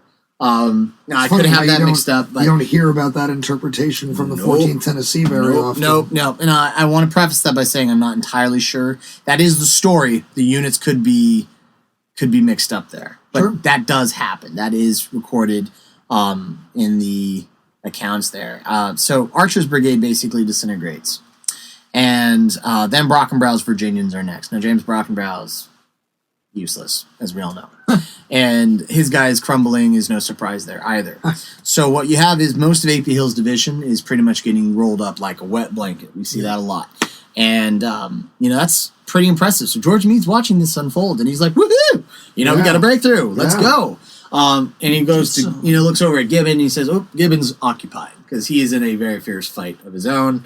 Hey, I need to go back and grab some starts forces. to look for John Reynolds, right? So this is where things get complicated. So this was all happening between 11 and 12. And between 12 and 1, Meade's riding back now. Also, he's under fire the whole time. It's said that after this battle, Meade's going to shake out his frock coat and like 12 bullets are going to fall out of it. So it's like he's riddled with bullets, but he's not hit once throughout the day. Now he does ride back. I think he does get a ball that hits his scabbard or something. Like he gets a ricochet and he's a little bruised up by that, but he's fine. But yeah, Meade rides back and basically he's like, where is General Reynolds? He either needs to tell Gibbon to shift or send Doubleday in. But I need forces. Well, no one can find Reynolds. So where's John Reynolds in this? Reynolds in the world is John Reynolds? Yep, John Reynolds is checking on some of the Union First Corps artilleries. Charles Wainwright, who has a lot of really great accounts from the war, but he also hates Grant, so I don't always take his stuff from him. Can't stand General Grant or any of the Western Union officers that Grant brings with him, so he's very biased when he talks about the overlord. Oh, he does not like Lincoln either, no. He's a Democrat for sure. But the point is that Wainwright recalls Reynolds as basically trotting amongst his guns on foot and on horseback for a lot of the day to try to direct the fire. Now, this is Reynolds' first time as a corps commander. He has not had a lot of time to do that. He was captured at Gaines Mills. He misses Second Manassas, misses Antietam. Which is not his fault. No, I mean, he's right, because I'm going to Joan on Reynolds in a minute, so before I do that, he's called home. Yeah. For those campaigns to sort of conduct the whole he is very politically favored by Pennsylvania. Andrew Curtin, governor of PA, loves John Reynolds. He's their favorite son, for John sure. Reynolds. And, I always kind of felt bad from George Meade because I feel like Meade's like, I'm from Pennsylvania too. And I don't die. And I win. But you can't give me some love. But also Meade's a Democrat. He's a grumpy guy too. Meade the old snapping turtle. Doesn't pull a lot of positive accolades because he's grumpy. And we're about to see that because now Meade can't find Reynolds. And Meade's like, okay, well, maybe I don't need him. Sees the closest body of troops is David Bill Birney's. And his division of troops of the 3rd Corps, and they're under Stoneman. But Birney is basically sitting here on the road, and Meade rides up to him and says, hey, get your guys, follow me, we got a breakthrough, we need reinforcements. And Birney says, great, did Reynolds order this? And Meade's like, no, I can't find General Reynolds. And he's like, well, I'm sorry, General Meade, but I can't go forward until Reynolds gives me the order, or Stoneman. Where's Stoneman? We don't know. And then Meade has a stroke. At this moment, Meade screams in Birney's face to basically be like, "I don't give a darn I don't give a bleep what you bleeping freaking bleep. You need to get your bleeping butt bleep up there bleeping now." Yeah, it's very. And Birney's like, "I'm so sorry, but I can't." Now, to be fair to Birney, he had acted without orders on the peninsula and got reamed for it. He got ripped for it. Absolutely ripped. So he does not want to do that again.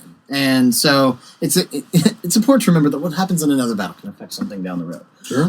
So Birney, it's like, listen, find Reynolds and I'll go. And while this is happening, the momentum of Meade's attack is starting to sputter out because now the PA reserves, with all the prisoners they've taken, they're getting disorganized. They're losing momentum. They're getting spread out, and they're running low on ammo, which is never a good thing. No. Further make things worse, Jackson, who is like, oh dear, we have a breakthrough on my lines, immediately rushes to his closest reserve, and that's good old Jubal Early. His division is going to lead the counterattack. And Early is still a little peeved at Jackson for yelling at him in front of his men for the drunk thing. And Early is very, very keen on redeeming himself here. So he basically smashes into Sinclair and McGilton, and things start to not go in favor of the PA reserves. So Meade, seeing this action unfolding, seeing the smoke coming off Prospect Hill, he recoils and he just basically says, bleep you, Birney, and rides back and basically starts trotting up and down the road, trying to get a look at what's happening up on the hill. But it's very clear that things are not going in favor of his forces up there. And so pretty much by early afternoon, 1 o'clock, Early does push most of Meade's PA reserves off the hill. PA reserves take shelter at the railroad cut, but they're in the lowlands. Confederates are up on the high ground, shooting down on top of them. Artillery is added to this, and it becomes an unattainable position. John Gibbon starts falling back on the right, so their right flank's exposed. Meade realizes he's got to fall back. To make matters even worse, Jackson, who can clearly tell his lines just got broken through. That didn't happen for Lawn Street, just saying. Jackson basically tells Early, Early says, I have him on the run, General. Meade should keep going. And Jackson's like, absolutely, you do it. You have fun.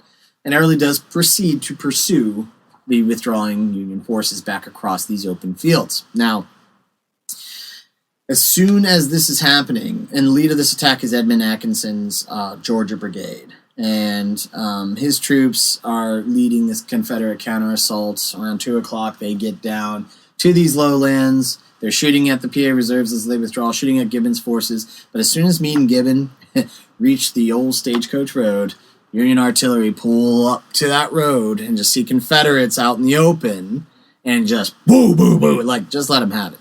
And this is where probably the worst Confederate casualties occur for the day. Edmund Atkinson will be killed, and his subordinate's going to be, I believe, Clement Evans. This is where we see Clement Evans come under the fold, who will be shot with his sewing kit out here at Monocacy 2 years later. And, the Georgians do have a really bad time of it here, but this becomes such a bloodletting for them.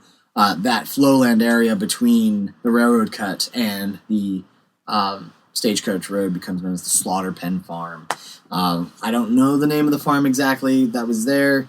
I always kind of forget that one, but yeah, the Slaughter Pen is named for the massive amounts of Confederate dead that's strewn across those fields. So you can imagine all of the gray and blue bodies littering that field. So Avery, is it fair to say that this is one of the great what-ifs of this battle? We have the famous General Stonewall Jackson, who has this weird, infallible sort of reputation that he's impervious to things, and if things go wrong, it's never his fault or whatever. His line gets broken. Yep. And it is broken through. That's a major breakthrough. And if John Reynolds is remotely available to George Meade, this is a very possible permanent breakthrough of the line, which would then shift the battle. As we know, it doesn't break down that way, and the action, like, we're going to shift it back to Marie's Heights in a minute, and I like to highlight that this is one of the great what-ifs, because if successfully exploited, this entire battle could be different, could be a Union victory. Like, there's a lot that could hinge on what if this goes different, and it gets overlooked, I think, by the casual observer of this moment a lot because of what happens on Marie's Heights that we're about to cover here. So, fair to say that this is one of the bigger, not just what-ifs of the battle, but one of the bigger what-ifs of the war. Oh, absolutely. I mean, this is the moment that could have changed everything. Now, would it have won the battle? I can't say that. Sure. I can never say that. But what I could say is that things definitely would have been a much more serious situation for, like, Robert E. Lee. So imagine, if you will, maybe the Third Corps is on hand and Reynolds is there. Says, yeah, you know what? Go on in. And, more reinforcements do get sent into that breach. At the very least, Jackson's got a serious problem on his hands. Right. And there's much heavier fighting on these heights. And the Union could have established a pretty solid foothold on these heights as well. At the very least, cutting off a portion of Jackson's corps. Potentially drawing elements of the Longstreet's guys away. Exactly. So this could change things. And should be noted that that just because you have a lighter force of Confederates at the Sunken Road doesn't mean it's still impervious, because the Union Sixth Corps is going to break that same line months later at the Second Fredericksburg during the Chancellorsville campaign. So, I mean, there's so many kinds of scenarios that break out with that. And at the very least, does it win the war? Maybe not, but maybe Lee reestablishes a new line somewhere. Maybe we do take Marie's Heights up to me. And maybe, is able to, successfully, maybe Burnside has that momentum enough that with Marie's Heights captured, he can then move south. Who knows? Sure. There's so many. Great what if, though. Great what ifs, absolutely. So take us over to the stuff that gets covered ad nauseum in this war. We are going to Marie's Heights. So for the fighting that's happening at Central Marie's Heights, or Willis Hill here, it was in concert with the fighting that was happening at Prospect Hill for most of the morning. The Second Corps is making a run of those assaults. So at 11 o'clock about from 11 to 12:30, you have William French's division and Hancock's division going forward. Hancock's forces are the ones that have the famous Irish Brigade. Yeah. And they get shot to pieces. But they also get pretty close to the wall. They do. Almost within 70 yards. I was saying 50 to 70 yards, right? They make it really close. It's been contested who gets the closest, and I'll get to that in a moment. But yeah, they're among the few that do. Short answer: it's the Irish.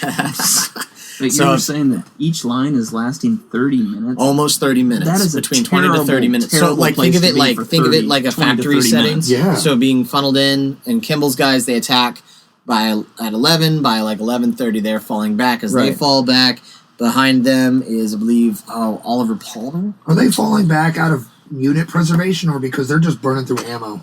Burning through ammo, unit preservation, plus there's a little swale 500 yards from the wall that is the only protection these guys have.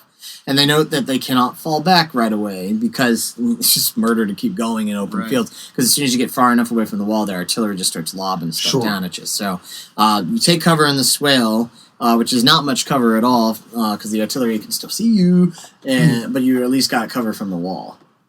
So there's, and that's for unit preservation, because when the next brigade goes over you, then you can fall back because everyone's shooting at them now. Right.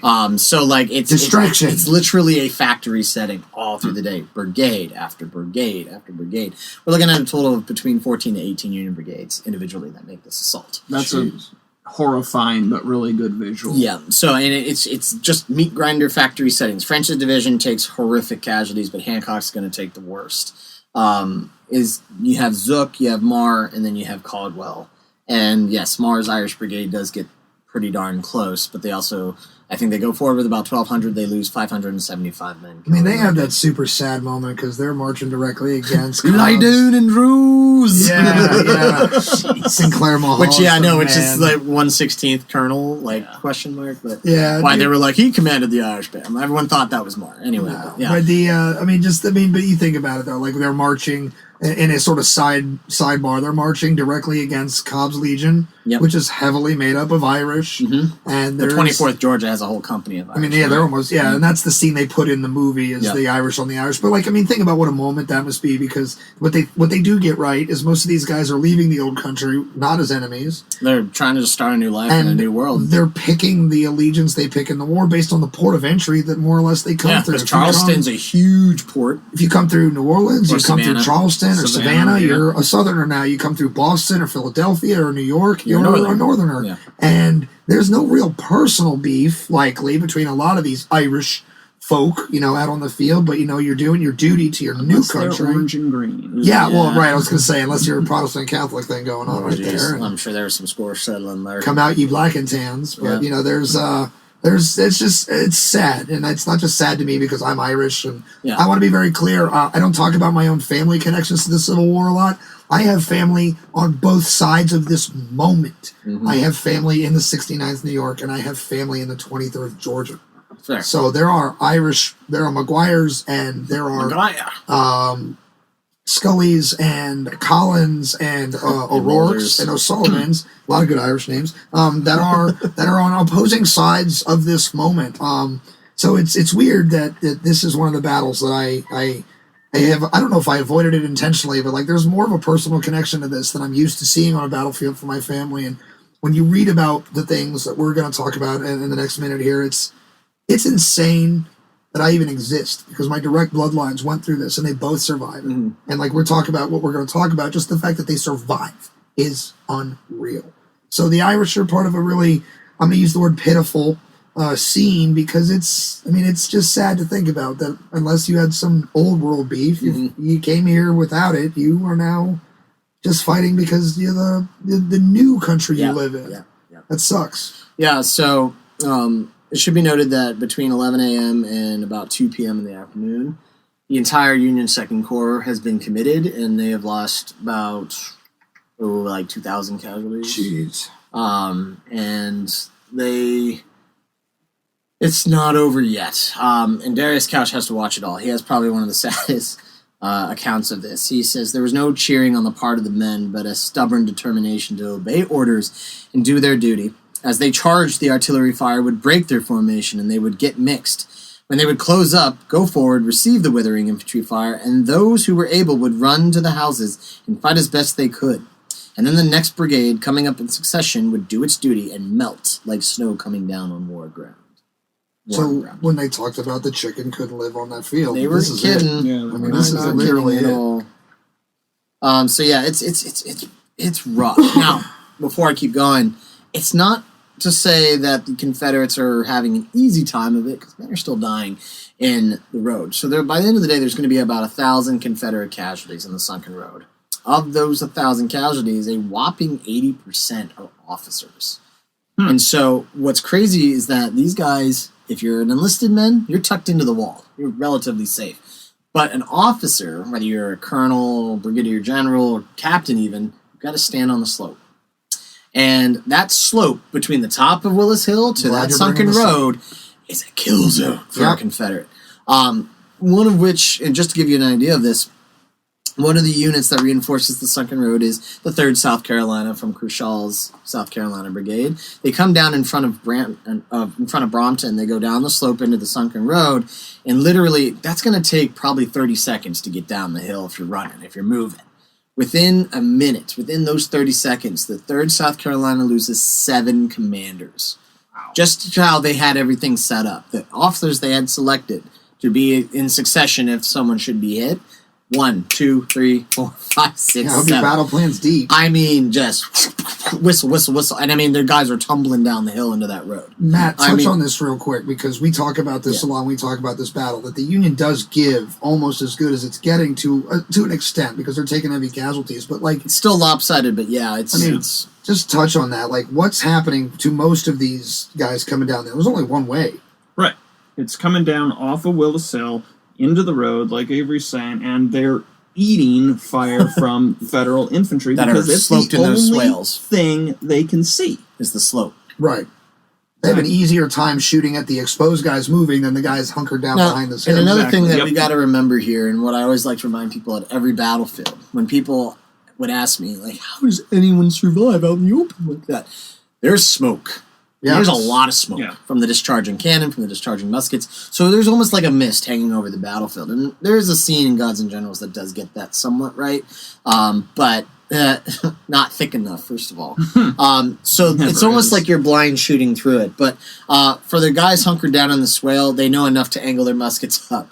And so they're just popping off shots through the smoke, and they just happen to be hitting the slopes of the hill where the officers are. Colonel Robert McMillan of 24th Georgia has a spent ball hit him, and he gets hit in the neck, and he stumbles back, clutching his throat, and his son is one of the privates in the 24th, and he looks back and he says, "Paul, are you hurt?" And he pulls his hand back. He has a little bit of blood, but, not an entry wound. He says, "I'm hit, but I'm not hurt." And he sees the spent bullet lying on the ground next to him, and he picked it up and apparently put it in his pocket as a souvenir. So the dude catches a ricochet in the neck and survives. He's very lucky, but Thomas R. Cobb, our Georgia commander, he's not. Right. Now, this is one of the craziest shots, and he's going to be talking to Colonel John Cook. Cook's a North Carolina brigade commander. His forces are coming down the hill to reinforce Cobb around 1:45 in the afternoon, around the same time that the Second Corps attacks are winding down. And Cobb is discussing, how best to disperse the men along the wall and telling Cook what worked for him.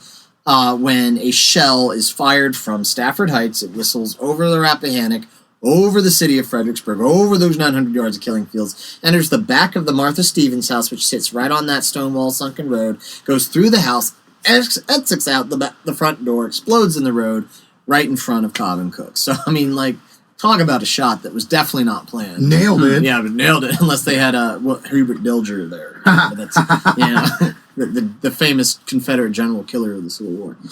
But yes, no, this shell, it explodes. Cook catches a piece of fragment in his head, but he survives. It doesn't go deep, doesn't kill him. But Cobb, on the other hand, a piece of it slices right through his thigh, severs his femoral artery, and they try to put a tourniquet on, but it just won't stop bleeding. So they get him on a stretcher, they're carrying him down the road, and the men of Cobb's brigade look at him, and he says, "Don't mind me, boys, I'll be all right. You just keep doing your duty like brave soldiers." And that's the last thing he says. He's dead like 20 minutes later. He dies like in transit to the hospital. So he becomes one of those 1,000 Confederate casualties there. And so things do look pretty grim for the officers, but if you're an enlisted Confederate, you're having an okay day. Once you're in the road, you're relatively safe. So there are more attacks that are going to happen. So for these Union soldiers that are taking cover in the swale, they can't really fall back yet. And the wounded are still there, the men who are, not withdrawing yet, because they're not ordered to yet. You're only going back if you're ordered to fall back. And if you're coming back to the swale, if your orders aren't to fall back yet, you're not moving anywhere. So for Burnside, realizing that, at this point he is on the heights of Stafford Heights, he's seeing everything, and he's getting an update on the situation. He knows that his attack on the left has failed. And now he's seeing really the failure on the right. And not only that, but these units that are now just destroyed and devastated. Now, it should be noted there was at the start of the battle, there was only about 35,000 Union soldiers down in the city. There's 40,000 Confederates of Longstreet's Corps right in front of them. Now there's these battered units in this swale with no protection, and they are not prepared should the Confederates make a counterattack. Jackson did a counterattack down at the southern end of the field. If Longstreet does the same thing here, he could capture these guys en masse, and he could push them into the city, and we could be dealing with an absolute disaster on our hands. So at this point, it is all about self-preservation of the army. So what is the best way to keep our attackers from counterattacking us? We have to keep attacking them. We have to keep them on the defensive. So the method of attacks, or at least the meaning of these attacks, shift in the afternoon of December 13th. Any unit that goes up, I would argue, any Union unit that makes the assault post 2 o'clock is doing so to buy for time until sunset, which is going to be at 5:30. 5:30. That's a really interesting point, Avery. I'd never thought about that. So, before. yeah. So, what we're having now is after the 2nd Corps attacks are done, you have Emil Whipple's brigade of the 3rd Corps go forward. Right behind them is going to be Charles Griffin's division of the 5th Corps. So now you got Hooker sending in his Center Grand units because, man, the whole 2nd Corps is fought out. So the Right Grand needs some help. So Center Grand division units are now going in. It's going to be mostly 5th Corps units. And Griffin's going to be joined by Samuel Sturgis, who's the 9th Corps Division commander. There was rumors that Sturgis was drinking during this day because he knew what was awaiting, so he just started getting blitzed. Not the only time an officer is going to do that before a frontal assault like this. And this Griffin's attack is made somewhere between, I would say, 2:45, 3:30, and that's with the 20th Maine. So they're attacking. I mean, in the movie, it looks like they're attacking at sunset. They're a little earlier than that because the guys that come in after Griffin and Sturgis and Whipple is Andrew Humphreys, 2 brigades of Pennsylvania troops that are all 100-day volunteers. They have never been in a battle before. This is their elephant. They're seeing the elephant for the first time. Trial by fire. And can you imagine being these guys getting lined up at the outside of Fredericksburg, seeing just a sea of blue strewn out in front of you, smoke obscures everything. You're seeing impacts of shells. You're hearing the shouts and screams and cries of men. And now this is your first battle. Now, Andrew Humphreys, whether he did this to encourage his men or it's just his same boisterous attitude, he's riding up and down the men saying, "Gentlemen, I will lead this charge forward myself, and I would assume you would like to accompany me." And I'm sure everyone just gave a very ruckus, like, "Hurrah!" Huzzah! Yeah, I know. Yeah, Sure, whatever you say, General. Because, this is, Humphreys, he's a funny guy, but honestly, I'm like, this is a good commander who's showing no fear here. He's saying, all right, it should be noted that earlier Nathan Kimball's brigade going forward, Kimball says, "Cheer up, me hearties. This is something we all must get used to." Me hearties. Yes, nobody responds positively to Kimball's bullcrap. And so, because it's also Kimball's guys get trounced at the Sunken Road at Antietam as well. So no one was looking forward to that. But for Humphreys, he is very calm under fire. He starts whistling a tune called Gay and Happy as he's leading his men forward on his horse. And it's his favorite horse. It's called Charlie. Because of Charlie horse. Solid. I know. So Charlie gets shot. Charlie does not survive the battle. And he goes down. And Humphreys, it should be noted that before Charlie goes down, Andrew Humphreys' own son, Henry Humphreys, a lieutenant, is hit. He's shot in the shoulder. And Humphreys kind of looks over and says, "You all right, my boy? You're a chip off the old block. Good." Just kind of slaps him on his wounded shoulder and pats his bottom. Rub of the some rear. dirt in it, boys. Pretty much. And is like, "You're fine, buddy. You're fine." And so then his horse goes down. And Humphreys is crying. And he stands there. He brandishes his sword at the Confederates in the Sunken Road. Basically, bleep you and you're bleeping and bleep your mothers and bleep you and bleep and bleep, bleep, bleep. Yeah, pretty much. Killed my bleeping horse. Pretty much more upset about this poor horse than he is about his own son. To be fair, son's okay. The horse is not. We talked about this in pre-production, remember? I was noting how during the First World War, the British were weird about their grief. Yep. All 3 of us go into battle as pals. We've known each other our whole lives. Yeah. 2 out of 3 of us die, and one of us is distraught. The Brits are like, "Get over it." Meanwhile, if we had a horse and that horse died underneath us, they'd give us 2 weeks off the front, and they'd ask us how we were every day. It was weird. Yeah, and so similar shtick. Why I mention Humphreys, because he's he's not the last attack. He's the penultimate attack on that wall. His 100-day volunteers, they rival the Irish brigade because it's said that they get within 50 yards. They get 71 yards. Yeah, and they're the way that they attack. No, seriously, the Irish brigade is between 50 to 75. They're saying that actually many of Humphreys' men got as close as the houses. They attack in column formation towards the Ennis and Stevens house. And many of the men, because they attack at a time when the Washington artillery above them that's firing on them, it runs out of ammo. So they were in the process, the Confederates, of transitioning the guns. So they weren't under artillery fire when they were going forward for most of it. And then they got within 200 yards of the wall. The infantry opened up, but they had that momentum, and they're attacking in a column formation. And they get their line didn't break down until the very end. So they were able to reach some of these houses, and they're kind of right there. These houses are right in front of the road, so they're peeking behind the house, shooting and blocking back. Now, they're shooting through the wood, and many of these guys are getting hit. But there's so much smoke, we don't know. We can't see anything. So at this point, Humphreys is pacing back and forth. He's keeping up his fervor and everything. And finally, by like 5 o'clock, these men are starting to fall back. By 5:30, they start to fall back. Humphreys starts singing a song called "I Will Be Fat and Greasy Still."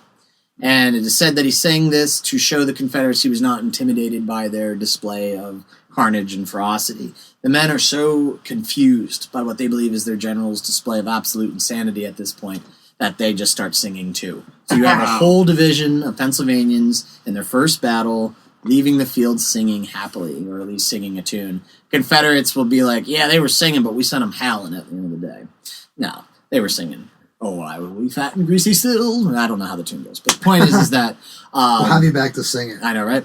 And the final assault is Rush Hawkins' brigade of George Getty's division, and they're going to go in.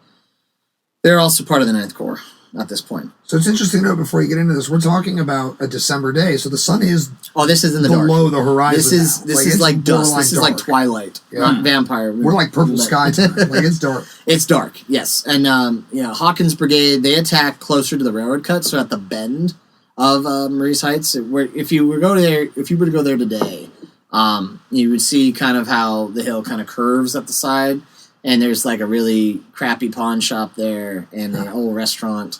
That's kind of where Hawkins' brigade was. They were on the sides, and they got pretty close too, but only about 90 yards. And because it was dark and smoky, they're not doing much at this point. After Hawkins goes forward, every other Union commander is saying, "We're not going forward. I'm not doing it anymore. It's dark enough. We got what we needed." Burnside, there are some accounts say that he does. He's so distraught that he's volunteering to lead the next charge. That's not confirmed. Right. Take that with a grain of salt. But there's most of the accounts say after Hawkins' attack, he's like, "Okay, I think we got what we came for." So many of these guys fall back to the swale if they haven't already fallen back to the city, and that's when the real suffering begins because the temperature plummets down to about 25 degrees. There's a lot of guys alive on the field. 25 degrees, so that's well below freezing. And so these guys are, these wounded men are still alive, but not only are some of them are not wounded, they're just taking cover. They use bodies for cover because Confederates are still taking pot shots. Notably, Chamberlain's on the field overnight. 20th Maine was supposedly on a skirmish line today. They were on... oh, goodness gracious. Lafayette Boulevard is the name of the street, and it's the same street that the Visitor Center is on. There's a 7-Eleven on Lafayette Boulevard. Roughly where that 7-Eleven is, about 2 blocks away from the Visitor Center, is where the 20th Maine was hunkered down on the night of December 13th. Yeah. And also, Fredericksburg is just a great cautionary tale of why preservation is so important, because today, all of that 900 yards of open ground is pretty much built upon. You have like 50 yards... That's the 50 yards the Irish Brigade didn't take. Yeah. Right. This is what's left. Yeah, pretty much. And that's where the Visitor Center is. We have the cemetery at the top of the hill, and then Mary Washington University's campus starts another like 200 yards north of that position. So there's really not much left of this portion of the battlefield. Now that night, with the temperature dropping, it's very clear and cool, and something fascinating happens for that part of Virginia. Yep. Yes. And I've got a couple of quotes on that as well. But what is it, Avery? It's the Northern Lights, the Aurora Borealis. That's right. Aurora Borealis. At this time of day, this time of year. It's extremely... localized entirely in Fredericksburg. I'm sorry. It's extremely rare to see the Aurora Borealis that far south. Oh, yeah. I've actually seen the Northern Lights being from Northern Michigan. Lights. The Northern That's Lights. what this war is about right now. Northern Lights. Being from Michigan, I have seen the Northern Lights. They're spectacular. But we have two really great quotes. One Confederate, one Union. This comes from Robert Stiles. He was a major of artillery in the Army of Northern Virginia, and he wrote, "The battle closed as it began, with a marked and with this time a beautiful natural phenomenon. It was very cold and clear, and the Aurora Borealis of the night of December 13th, 1862, surpassed in splendor any like exhibition I ever saw. Of course, we enthusiastic young fellows felt that the heavens were hanging out banners and streamers and setting off fireworks in honor of our victory." Yeah, that's why I hate these accounts. God don't give a darn about your victories. stories. Just saying. Well, Chamberlain's account is equally poetic because he's such a we're lucky to have Chamberlain just because of how good of a writer he is. Exactly. Yeah. Now, he has a very lengthy quote because he was a very writer. Exactly. Yeah. Very well read guy. But I'm gonna touch on just a part of it. So, Lieutenant Colonel of 20th Maine Joshua Lawrence Chamberlain, Army of the Potomac, would write, "Darkness fell on the heights and plains behind Fredericksburg as the day slowly ended.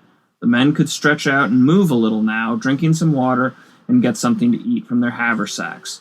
Later, more men come up to take places of Griffin's 3rd Brigade, and they'd hurried back to the city with their wounded."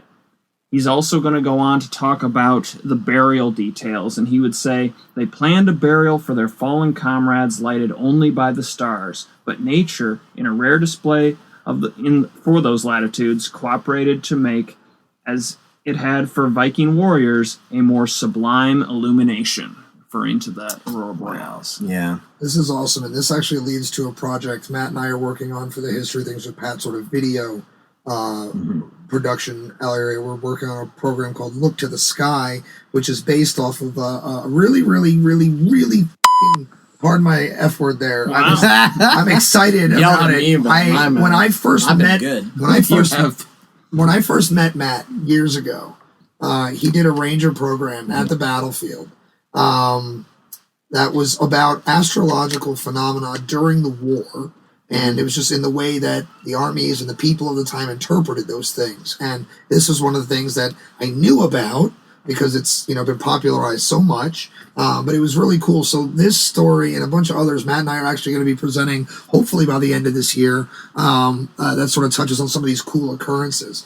Another occurrence as we wrapped up, as we're wrapping up the story here is sort of the next day when the sun comes up. Obviously, there's a lot of dead, a lot of wounded, and there's some visible suffering, and these guys the Confederates on the wall have been all night listening to groans and cries and screams and brr and whimpering, and we get one of the bigger stories, legends, lore. There's some evidence. A bit of humanity. There's some evidence to suggest it was as we've heard it. Some evidence to suggest it wasn't exactly as we heard it. Right. I'll leave it to you to do your own research, make your own opinion, but this is where we get the story about the Angel of Marie's Heights. We get Richard Kirkland, 3rd South Carolina, right, and he's gonna come over the wall, and he's gonna do so at sort of not against orders, but basically he's told personal peril. He's told basically if you want to take water out to these guys, you're doing it on your own. Most of this account comes from Joseph Kershaw. Sure. So it's his brigade commander saying this, and that's why I'm like, listen, it probably happened. Was Kirkland the only one? Yeah. Sure. And the thing is that it gets very lofty because Kershaw is South Carolinian as he is and wants everybody to remember South Carolina as the stoutest, most honorable people. And we don't have Kirkland's view of this event because he gets killed. Right, or say a little less than a year from now, he buys it at Snodgrass Hill down in Chickamauga. But I do like to bring that up because we've just been talking about some inhumane stuff for the last couple hours. And it's good to sort of remember that we might not agree with the politics or the causes or things like that, but this was a war fought by people, humans, Americans, for better or worse.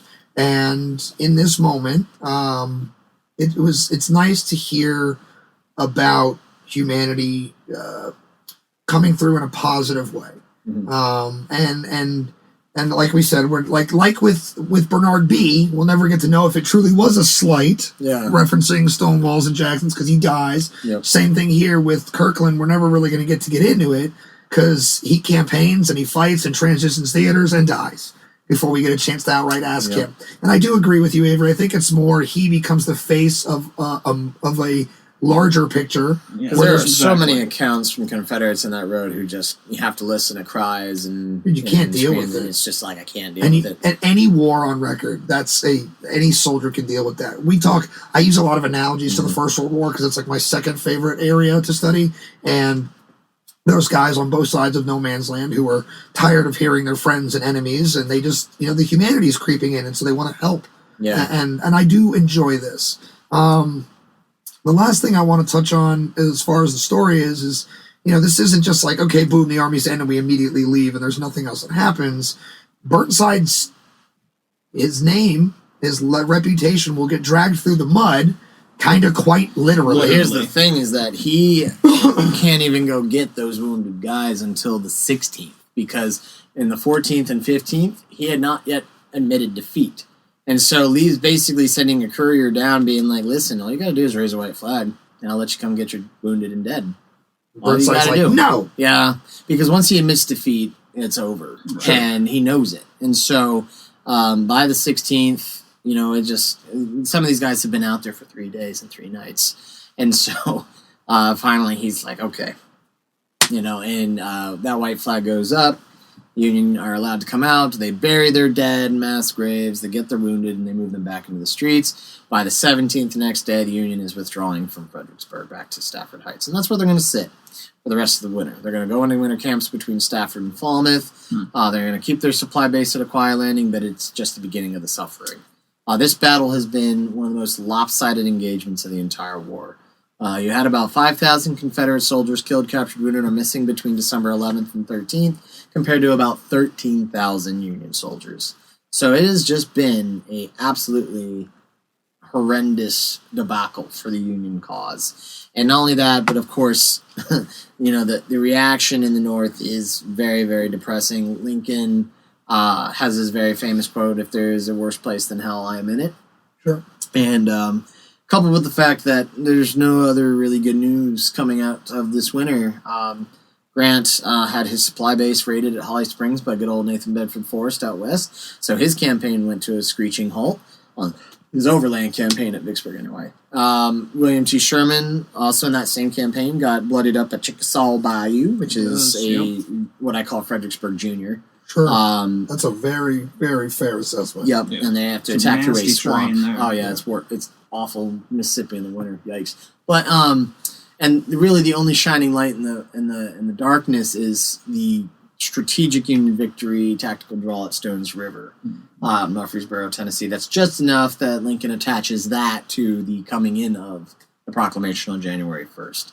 And so Burnside is in a really, I feel for the guy, because man, he's getting dragged through the papers. People back home are calling him a butcher. Politicians are calling him a butcher. And not only that, but his men hate him now. Not even the beloved Ninth Corps of his, because he was very much attached to these guys, really like him anymore after the debacle at Fredericksburg.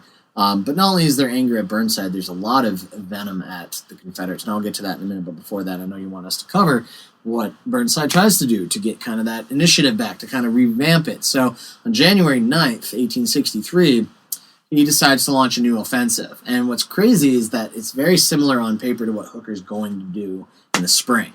But before we get there, Burnside is moving a bulk of his army up from Falmouth towards Banks Ford, towards Ely's Ford, on the Rapidan River, and he's trying to get behind Lee, trying to dislodge Lee from his Fredericksburg high ground. But he doesn't even get within Banks Ford because the roads are so worn down from that rain. It's a constant barrage of rain for the first week and a half of January, and it is just a quagmire, literal quagmire on these roads. But it didn't start that way. No, it didn't. He stepped off in good weather. That's why he thought he could get away with it. It started off in good weather, but it just bogs down Gotcha. very, very quickly. And for the most part, some accounts say they lost 600 mules, pack mules that were drowning in the mud. It was so deep. And on top of that, wagons are breaking down. Men are getting trapped in mud. They're getting pulled out. And all this is in plain view of the Confederates, who are jeering and taunting from across the river. And so, that sucks. And that would have me breaking all discipline and shooting across the river. Sure. Being like, bleep you, and bleep you too. Just wait till the next one, bleep. I appreciate that Avery, on his Rated R podcast, has had enough discipline to not drop the F-bomb on our show, and I couldn't handle it. Bleepity bleep bleep bleep. Yeah, pretty much. Congrats on being better than me, Avery. Basically, I'm just getting this image of these guys being like, I got your number. Yeah. I got your unit. I'll be seeing you soon. Yeah. But so this is just disastrous. It becomes known as the Mud March. And after that, man, if they didn't hate Burnside before, The men are openly taunting him now. Like, discipline is breaking down. Not to mention, there's a huge malaria outbreak. Or not malaria, yellow fever. Yellow fever just runs right through the army. Not only that, dysentery is rampant. Their diet is awful. They have not had a solid meal in months. They also haven't been paid in like 6 months. Pay hasn't come up. Mail hasn't come up. Nope. It was a miserable Christmas, a miserable New Year's, and by the first month of 1863, you're going to see some 20,000 desertions, absent without leaves, from the Army of the Potomac around Falmouth. It's known as the Valley Forge of the Civil War, just how miserable the conditions were in the Union camps. Should be noted the conditions are also pretty awful in the Confederate camps, too. But they're not trying to campaign. No, they're not trying to campaign. I mean, after the Men March, it just bogs down and no one does anything anymore. They go into winter quarters. And so, yeah, it's a very dark time for the Union cause, especially in the Eastern Theater. The Army of the Potomac is at the lowest it will ever be during the war. But what I love to end my tours, what I always talked about, was that the war has changed again. It's not just a war about freedom now, too, with the proclamation. What has changed is how these armies view each other. Before Fredericksburg, the Army of the Potomac maybe possibly viewed the Confederate Army with a little bit of compassion, because these are our countrymen. They're just flawed. They're just lost, and they're brave, and they're our brothers in arms, and they're forced to do what we have to do, you know. But at Fredericksburg, the sheer lopsidedness of it, the fact that they were being taunted, that they were being shot at. Damn. After this, it is personal. Sure. It's like, only this time it's personal, which is like the tagline for every battle. I mean, they're going to remember this like 9 months later. George Gordon Meade writes a letter to his wife after Fredericksburg, and he tells her that if he could get one more good licking, this is just ad-libbing because I don't have the direct quote, if I could get one more good licking into the Rebs before this contest is decided, I do not care for the outcome. Which is basically saying, I don't care if we win or lose. I just want to kill as many of these guys as I can. Yeah. And so, as fate would have it, Meade, 6 months later, is commander at Gettysburg and gives the Confederates their Fredericksburg. Because after Pickett's charges repulsed nearly 6,000 Confederates fall in 45 minutes, you have the Union forces chanting Fredericksburg, Fredericksburg, Fredericksburg. Yelling it right over the wall. Blood curdling. And the thing is, even Henry Baxter's troops on the first day at Oak Ridge are yelling Fredericksburg, Fredericksburg. At Iverson's troops, who they mow down, and he takes 93% casualties there. They don't forget it for the war. No. Like, and this isn't just like 6 months. Like, the thing is that in the aftermath of the war, Union veterans take a very long time to allow Confederate monuments on things. And they cite Fredericksburg. Like, these are the devils who gave us Fredericksburg. They don't deserve our compassion, basically. It's very bitter. And Fredericksburg gives us that bitterness. It becomes much more of a brutal war. And I'm like, to understand how these guys can literally murder each other for 22 hours in sustained combat at Spotsylvania Courthouse in May of 1864, look at Fredericksburg. Well, Fredericksburg makes that happen. Fredericksburg turns these men into animals. The Union stays like permanently ginned up for the rest of the war over that. Like, they're mad. They remember. Yeah. In fact, every time you see Confederates on the run in a place, the Union will chant Fredericksburg. It's wild, and as we wrap it up here, one of the things I wanted to do was we were going to touch on maybe dispelling pop culture myths, but we've been kind of doing it most of the episode here. So we just we'll sum it up with Gods and Generals is a cool movie, borderline movie. Look, you gotta say it with a grain of salt, because we don't really get Civil War movies, and if we do, they're usually bad. This one is bad. It's bad. It's bad. But it's got cool battle scenes in it. They're big. The Fredericksburg one's cool. There's production behind That's about it. Because, I mean, look, there's a movie that Tom Berenger and Christina Ricci put out recently, a Civil War movie called War Flowers. Ew. Doo-doo bad. Oh, really? And it makes you appreciate things like Gods and Generals, because you realize these just the big budget productions give us stuff. Tom Berenger is in Hatfield and McCoy. Jim Vance. Dirty Rotten Jim Vance. But my point is that Gods and Generals is not a historical reference. So if you use that to cite anything, don't. Stop. Just stop. Enjoy it for film and leave it at that. There are some great books out there that are not fiction, and they are easy to comprehend. They give you a nice understanding. I have one with me, actually. Go ahead and plug it. It's called Simply Murder. It's part of the Emerging Civil War series. It's by Chris Mikowski and Chris White. And it's just called, Simply Murder, The Battle of Fredericksburg, December 13th, 1862. These books are great because they come with tours of the battlefield itself, so it's very interactive. You can take these books out with you as you're walking the ground, have a better understanding. The maps are very detailed. They're very good. Some other books that I'd recommend, George Rabel's Fredericksburg. I'm reading that now. It's excellent. Matt is loving it. To me, that's the book.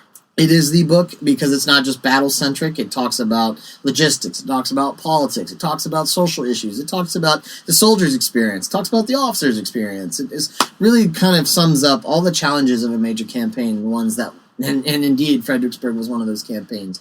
That was a nightmare campaign for at least the Union Army. So, I mean, it's one of those things that definitely, it's a great book and a resource to have just to get an understanding of some of the circumstances that is facing these units. If you just want a really dense, hard military analysis, a very good one, but it's dense. Frank O'Reilly. Yep, I've read Frank's book. Compadre at Fredericksburg. It is called Fredericksburg Campaign, Winter War on the Rappahannock.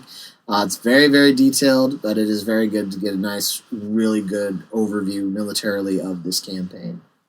So, Matt, since we're going to be leaving the Civil War world for a while in the next episode that we're going to be putting out on the podcast here, why don't you go ahead and leave us with the state of things as this story is wrapping up? Talk about where the armies are going to be at the end of January 1863 and the state of the politics of the war.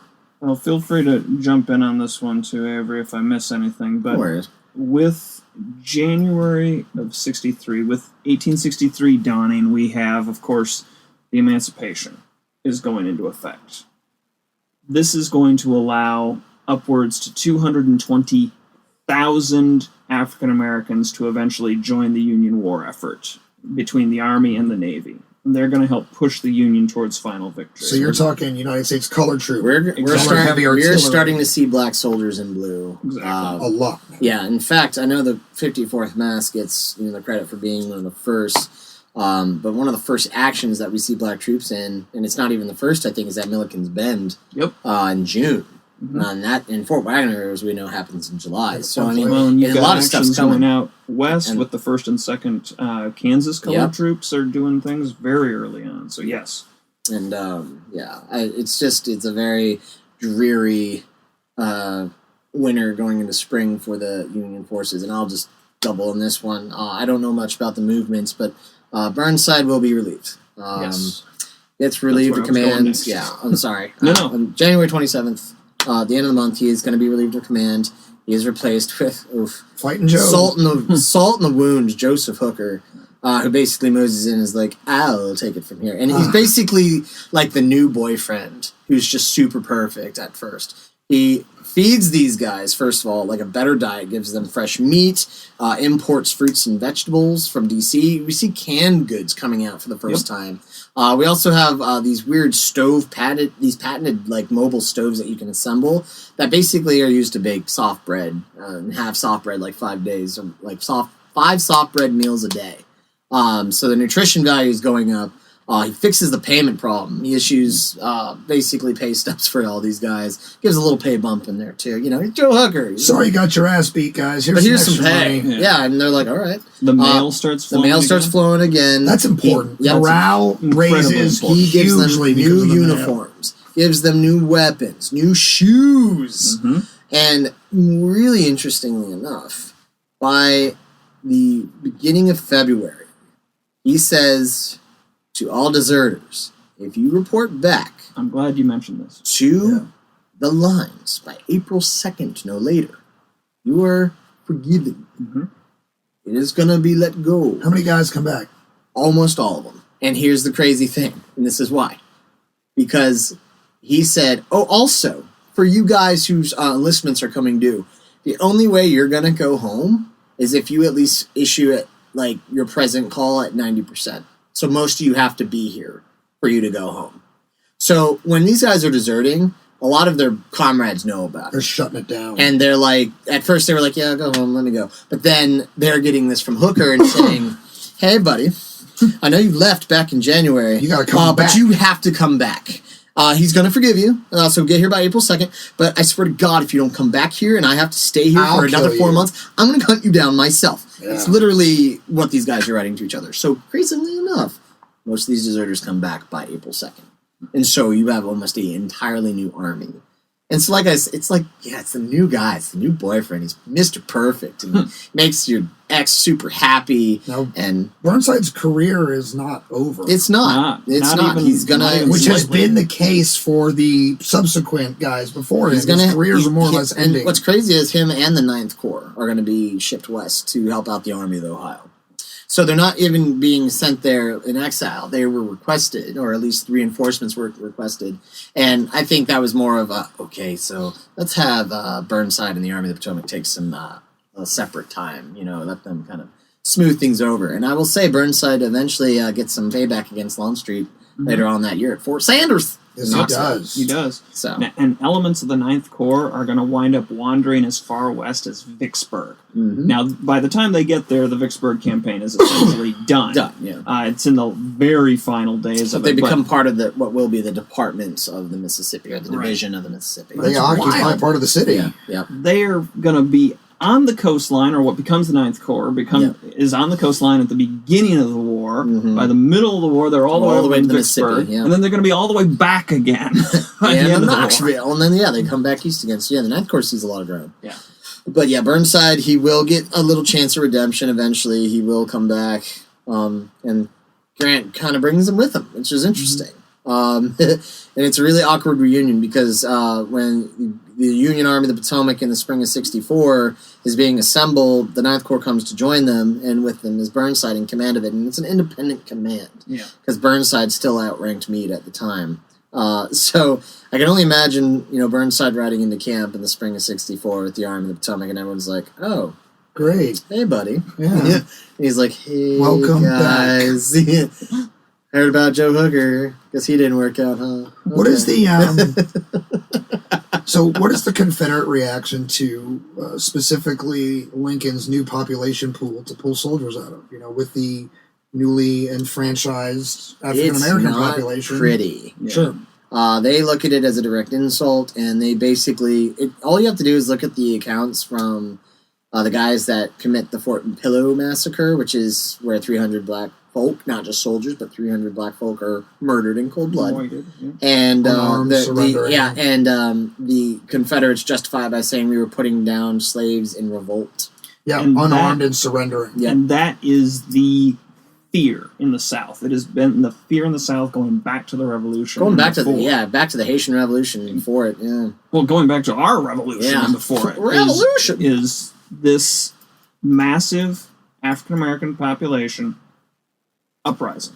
So then, it will be the justification for every massacre of black troops. It will be the justification. It's racial fears. It's racial fear. It'll be the justification for the killings that occur during Reconstruction. Absolutely. Ku Klux Klan rides on that. So one of the things that you and I touched on, Matt, when we did a presentation for the Sierra Club is, the entire nation pre-war exists with these militia systems, these local home guard units and things like that. And we talked about in the South, this practice is taken a little bit more seriously. Because of that. Because they have to legitimately, where their economy more so than the North. And let's be clear, there's slavery in the North, and there is the economic ties to it, but in the South, it's like central to everything. Yeah. So those militia systems have more of a job in the event that this fear manifests. Yeah. So one of the reasons that the South comes more prepared to fight, better drilled initially, is because of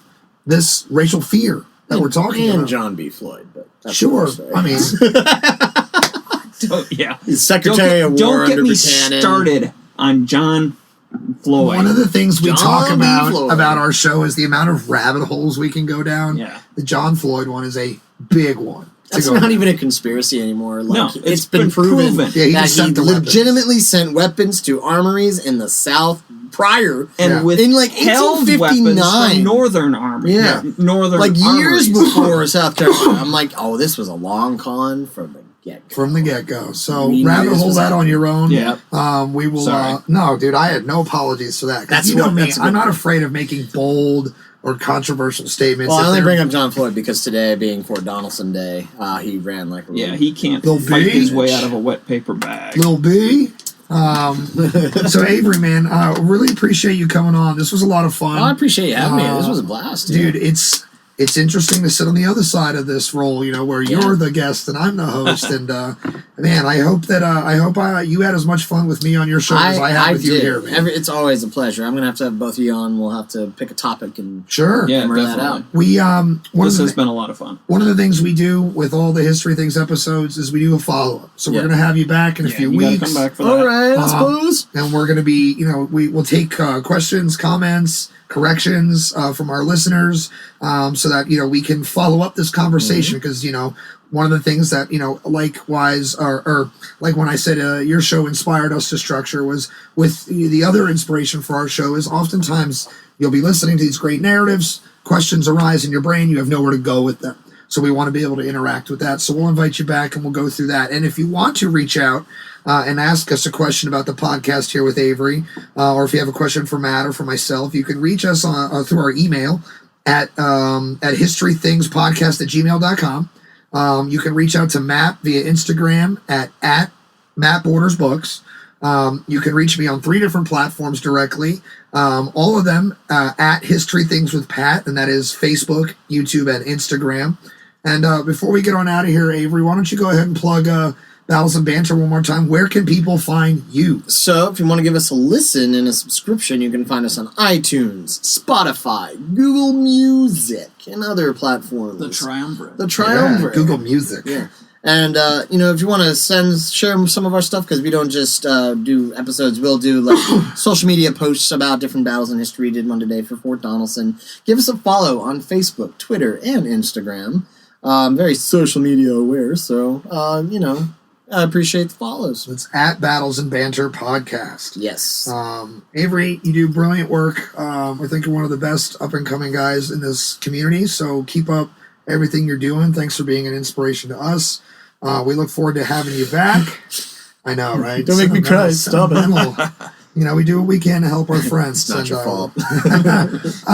Matt, any parting words before we get out of here about the podcast, about the where we're leaving the Civil War world for a while? Right. Because I'm going to I'm going to preview what we're doing next.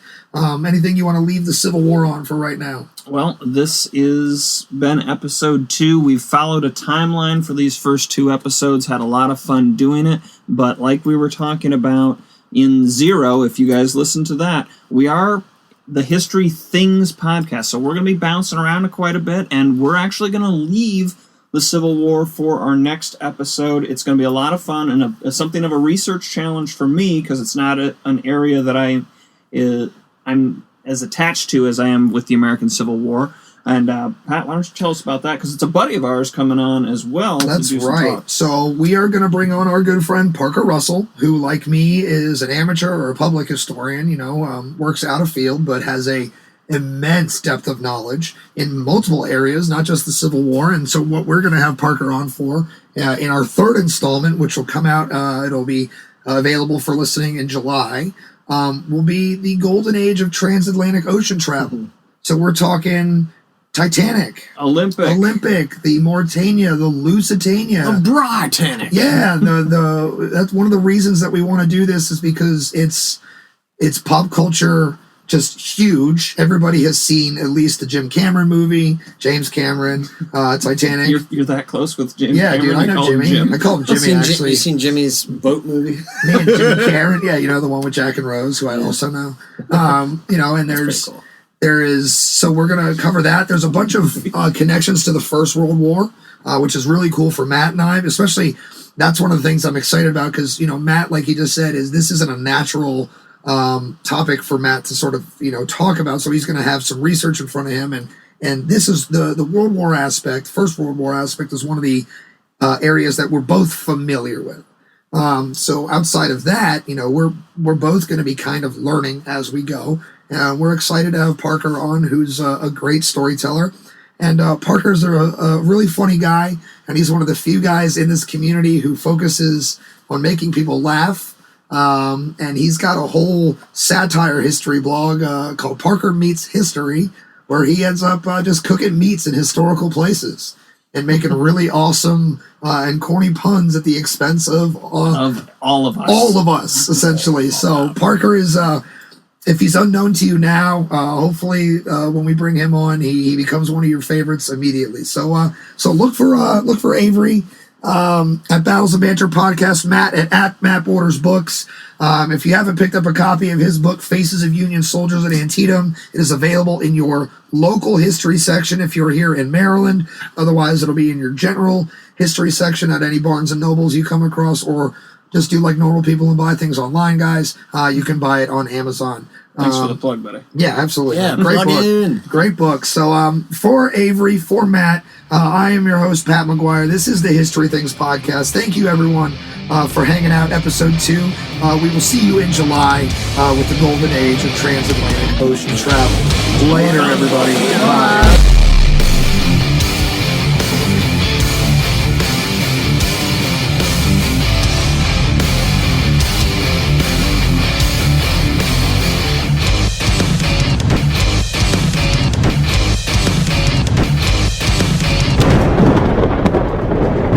You've been listening to the History Things Podcast. Follow the guys on Facebook and Instagram at the History Things Podcast for all the latest news and exclusives.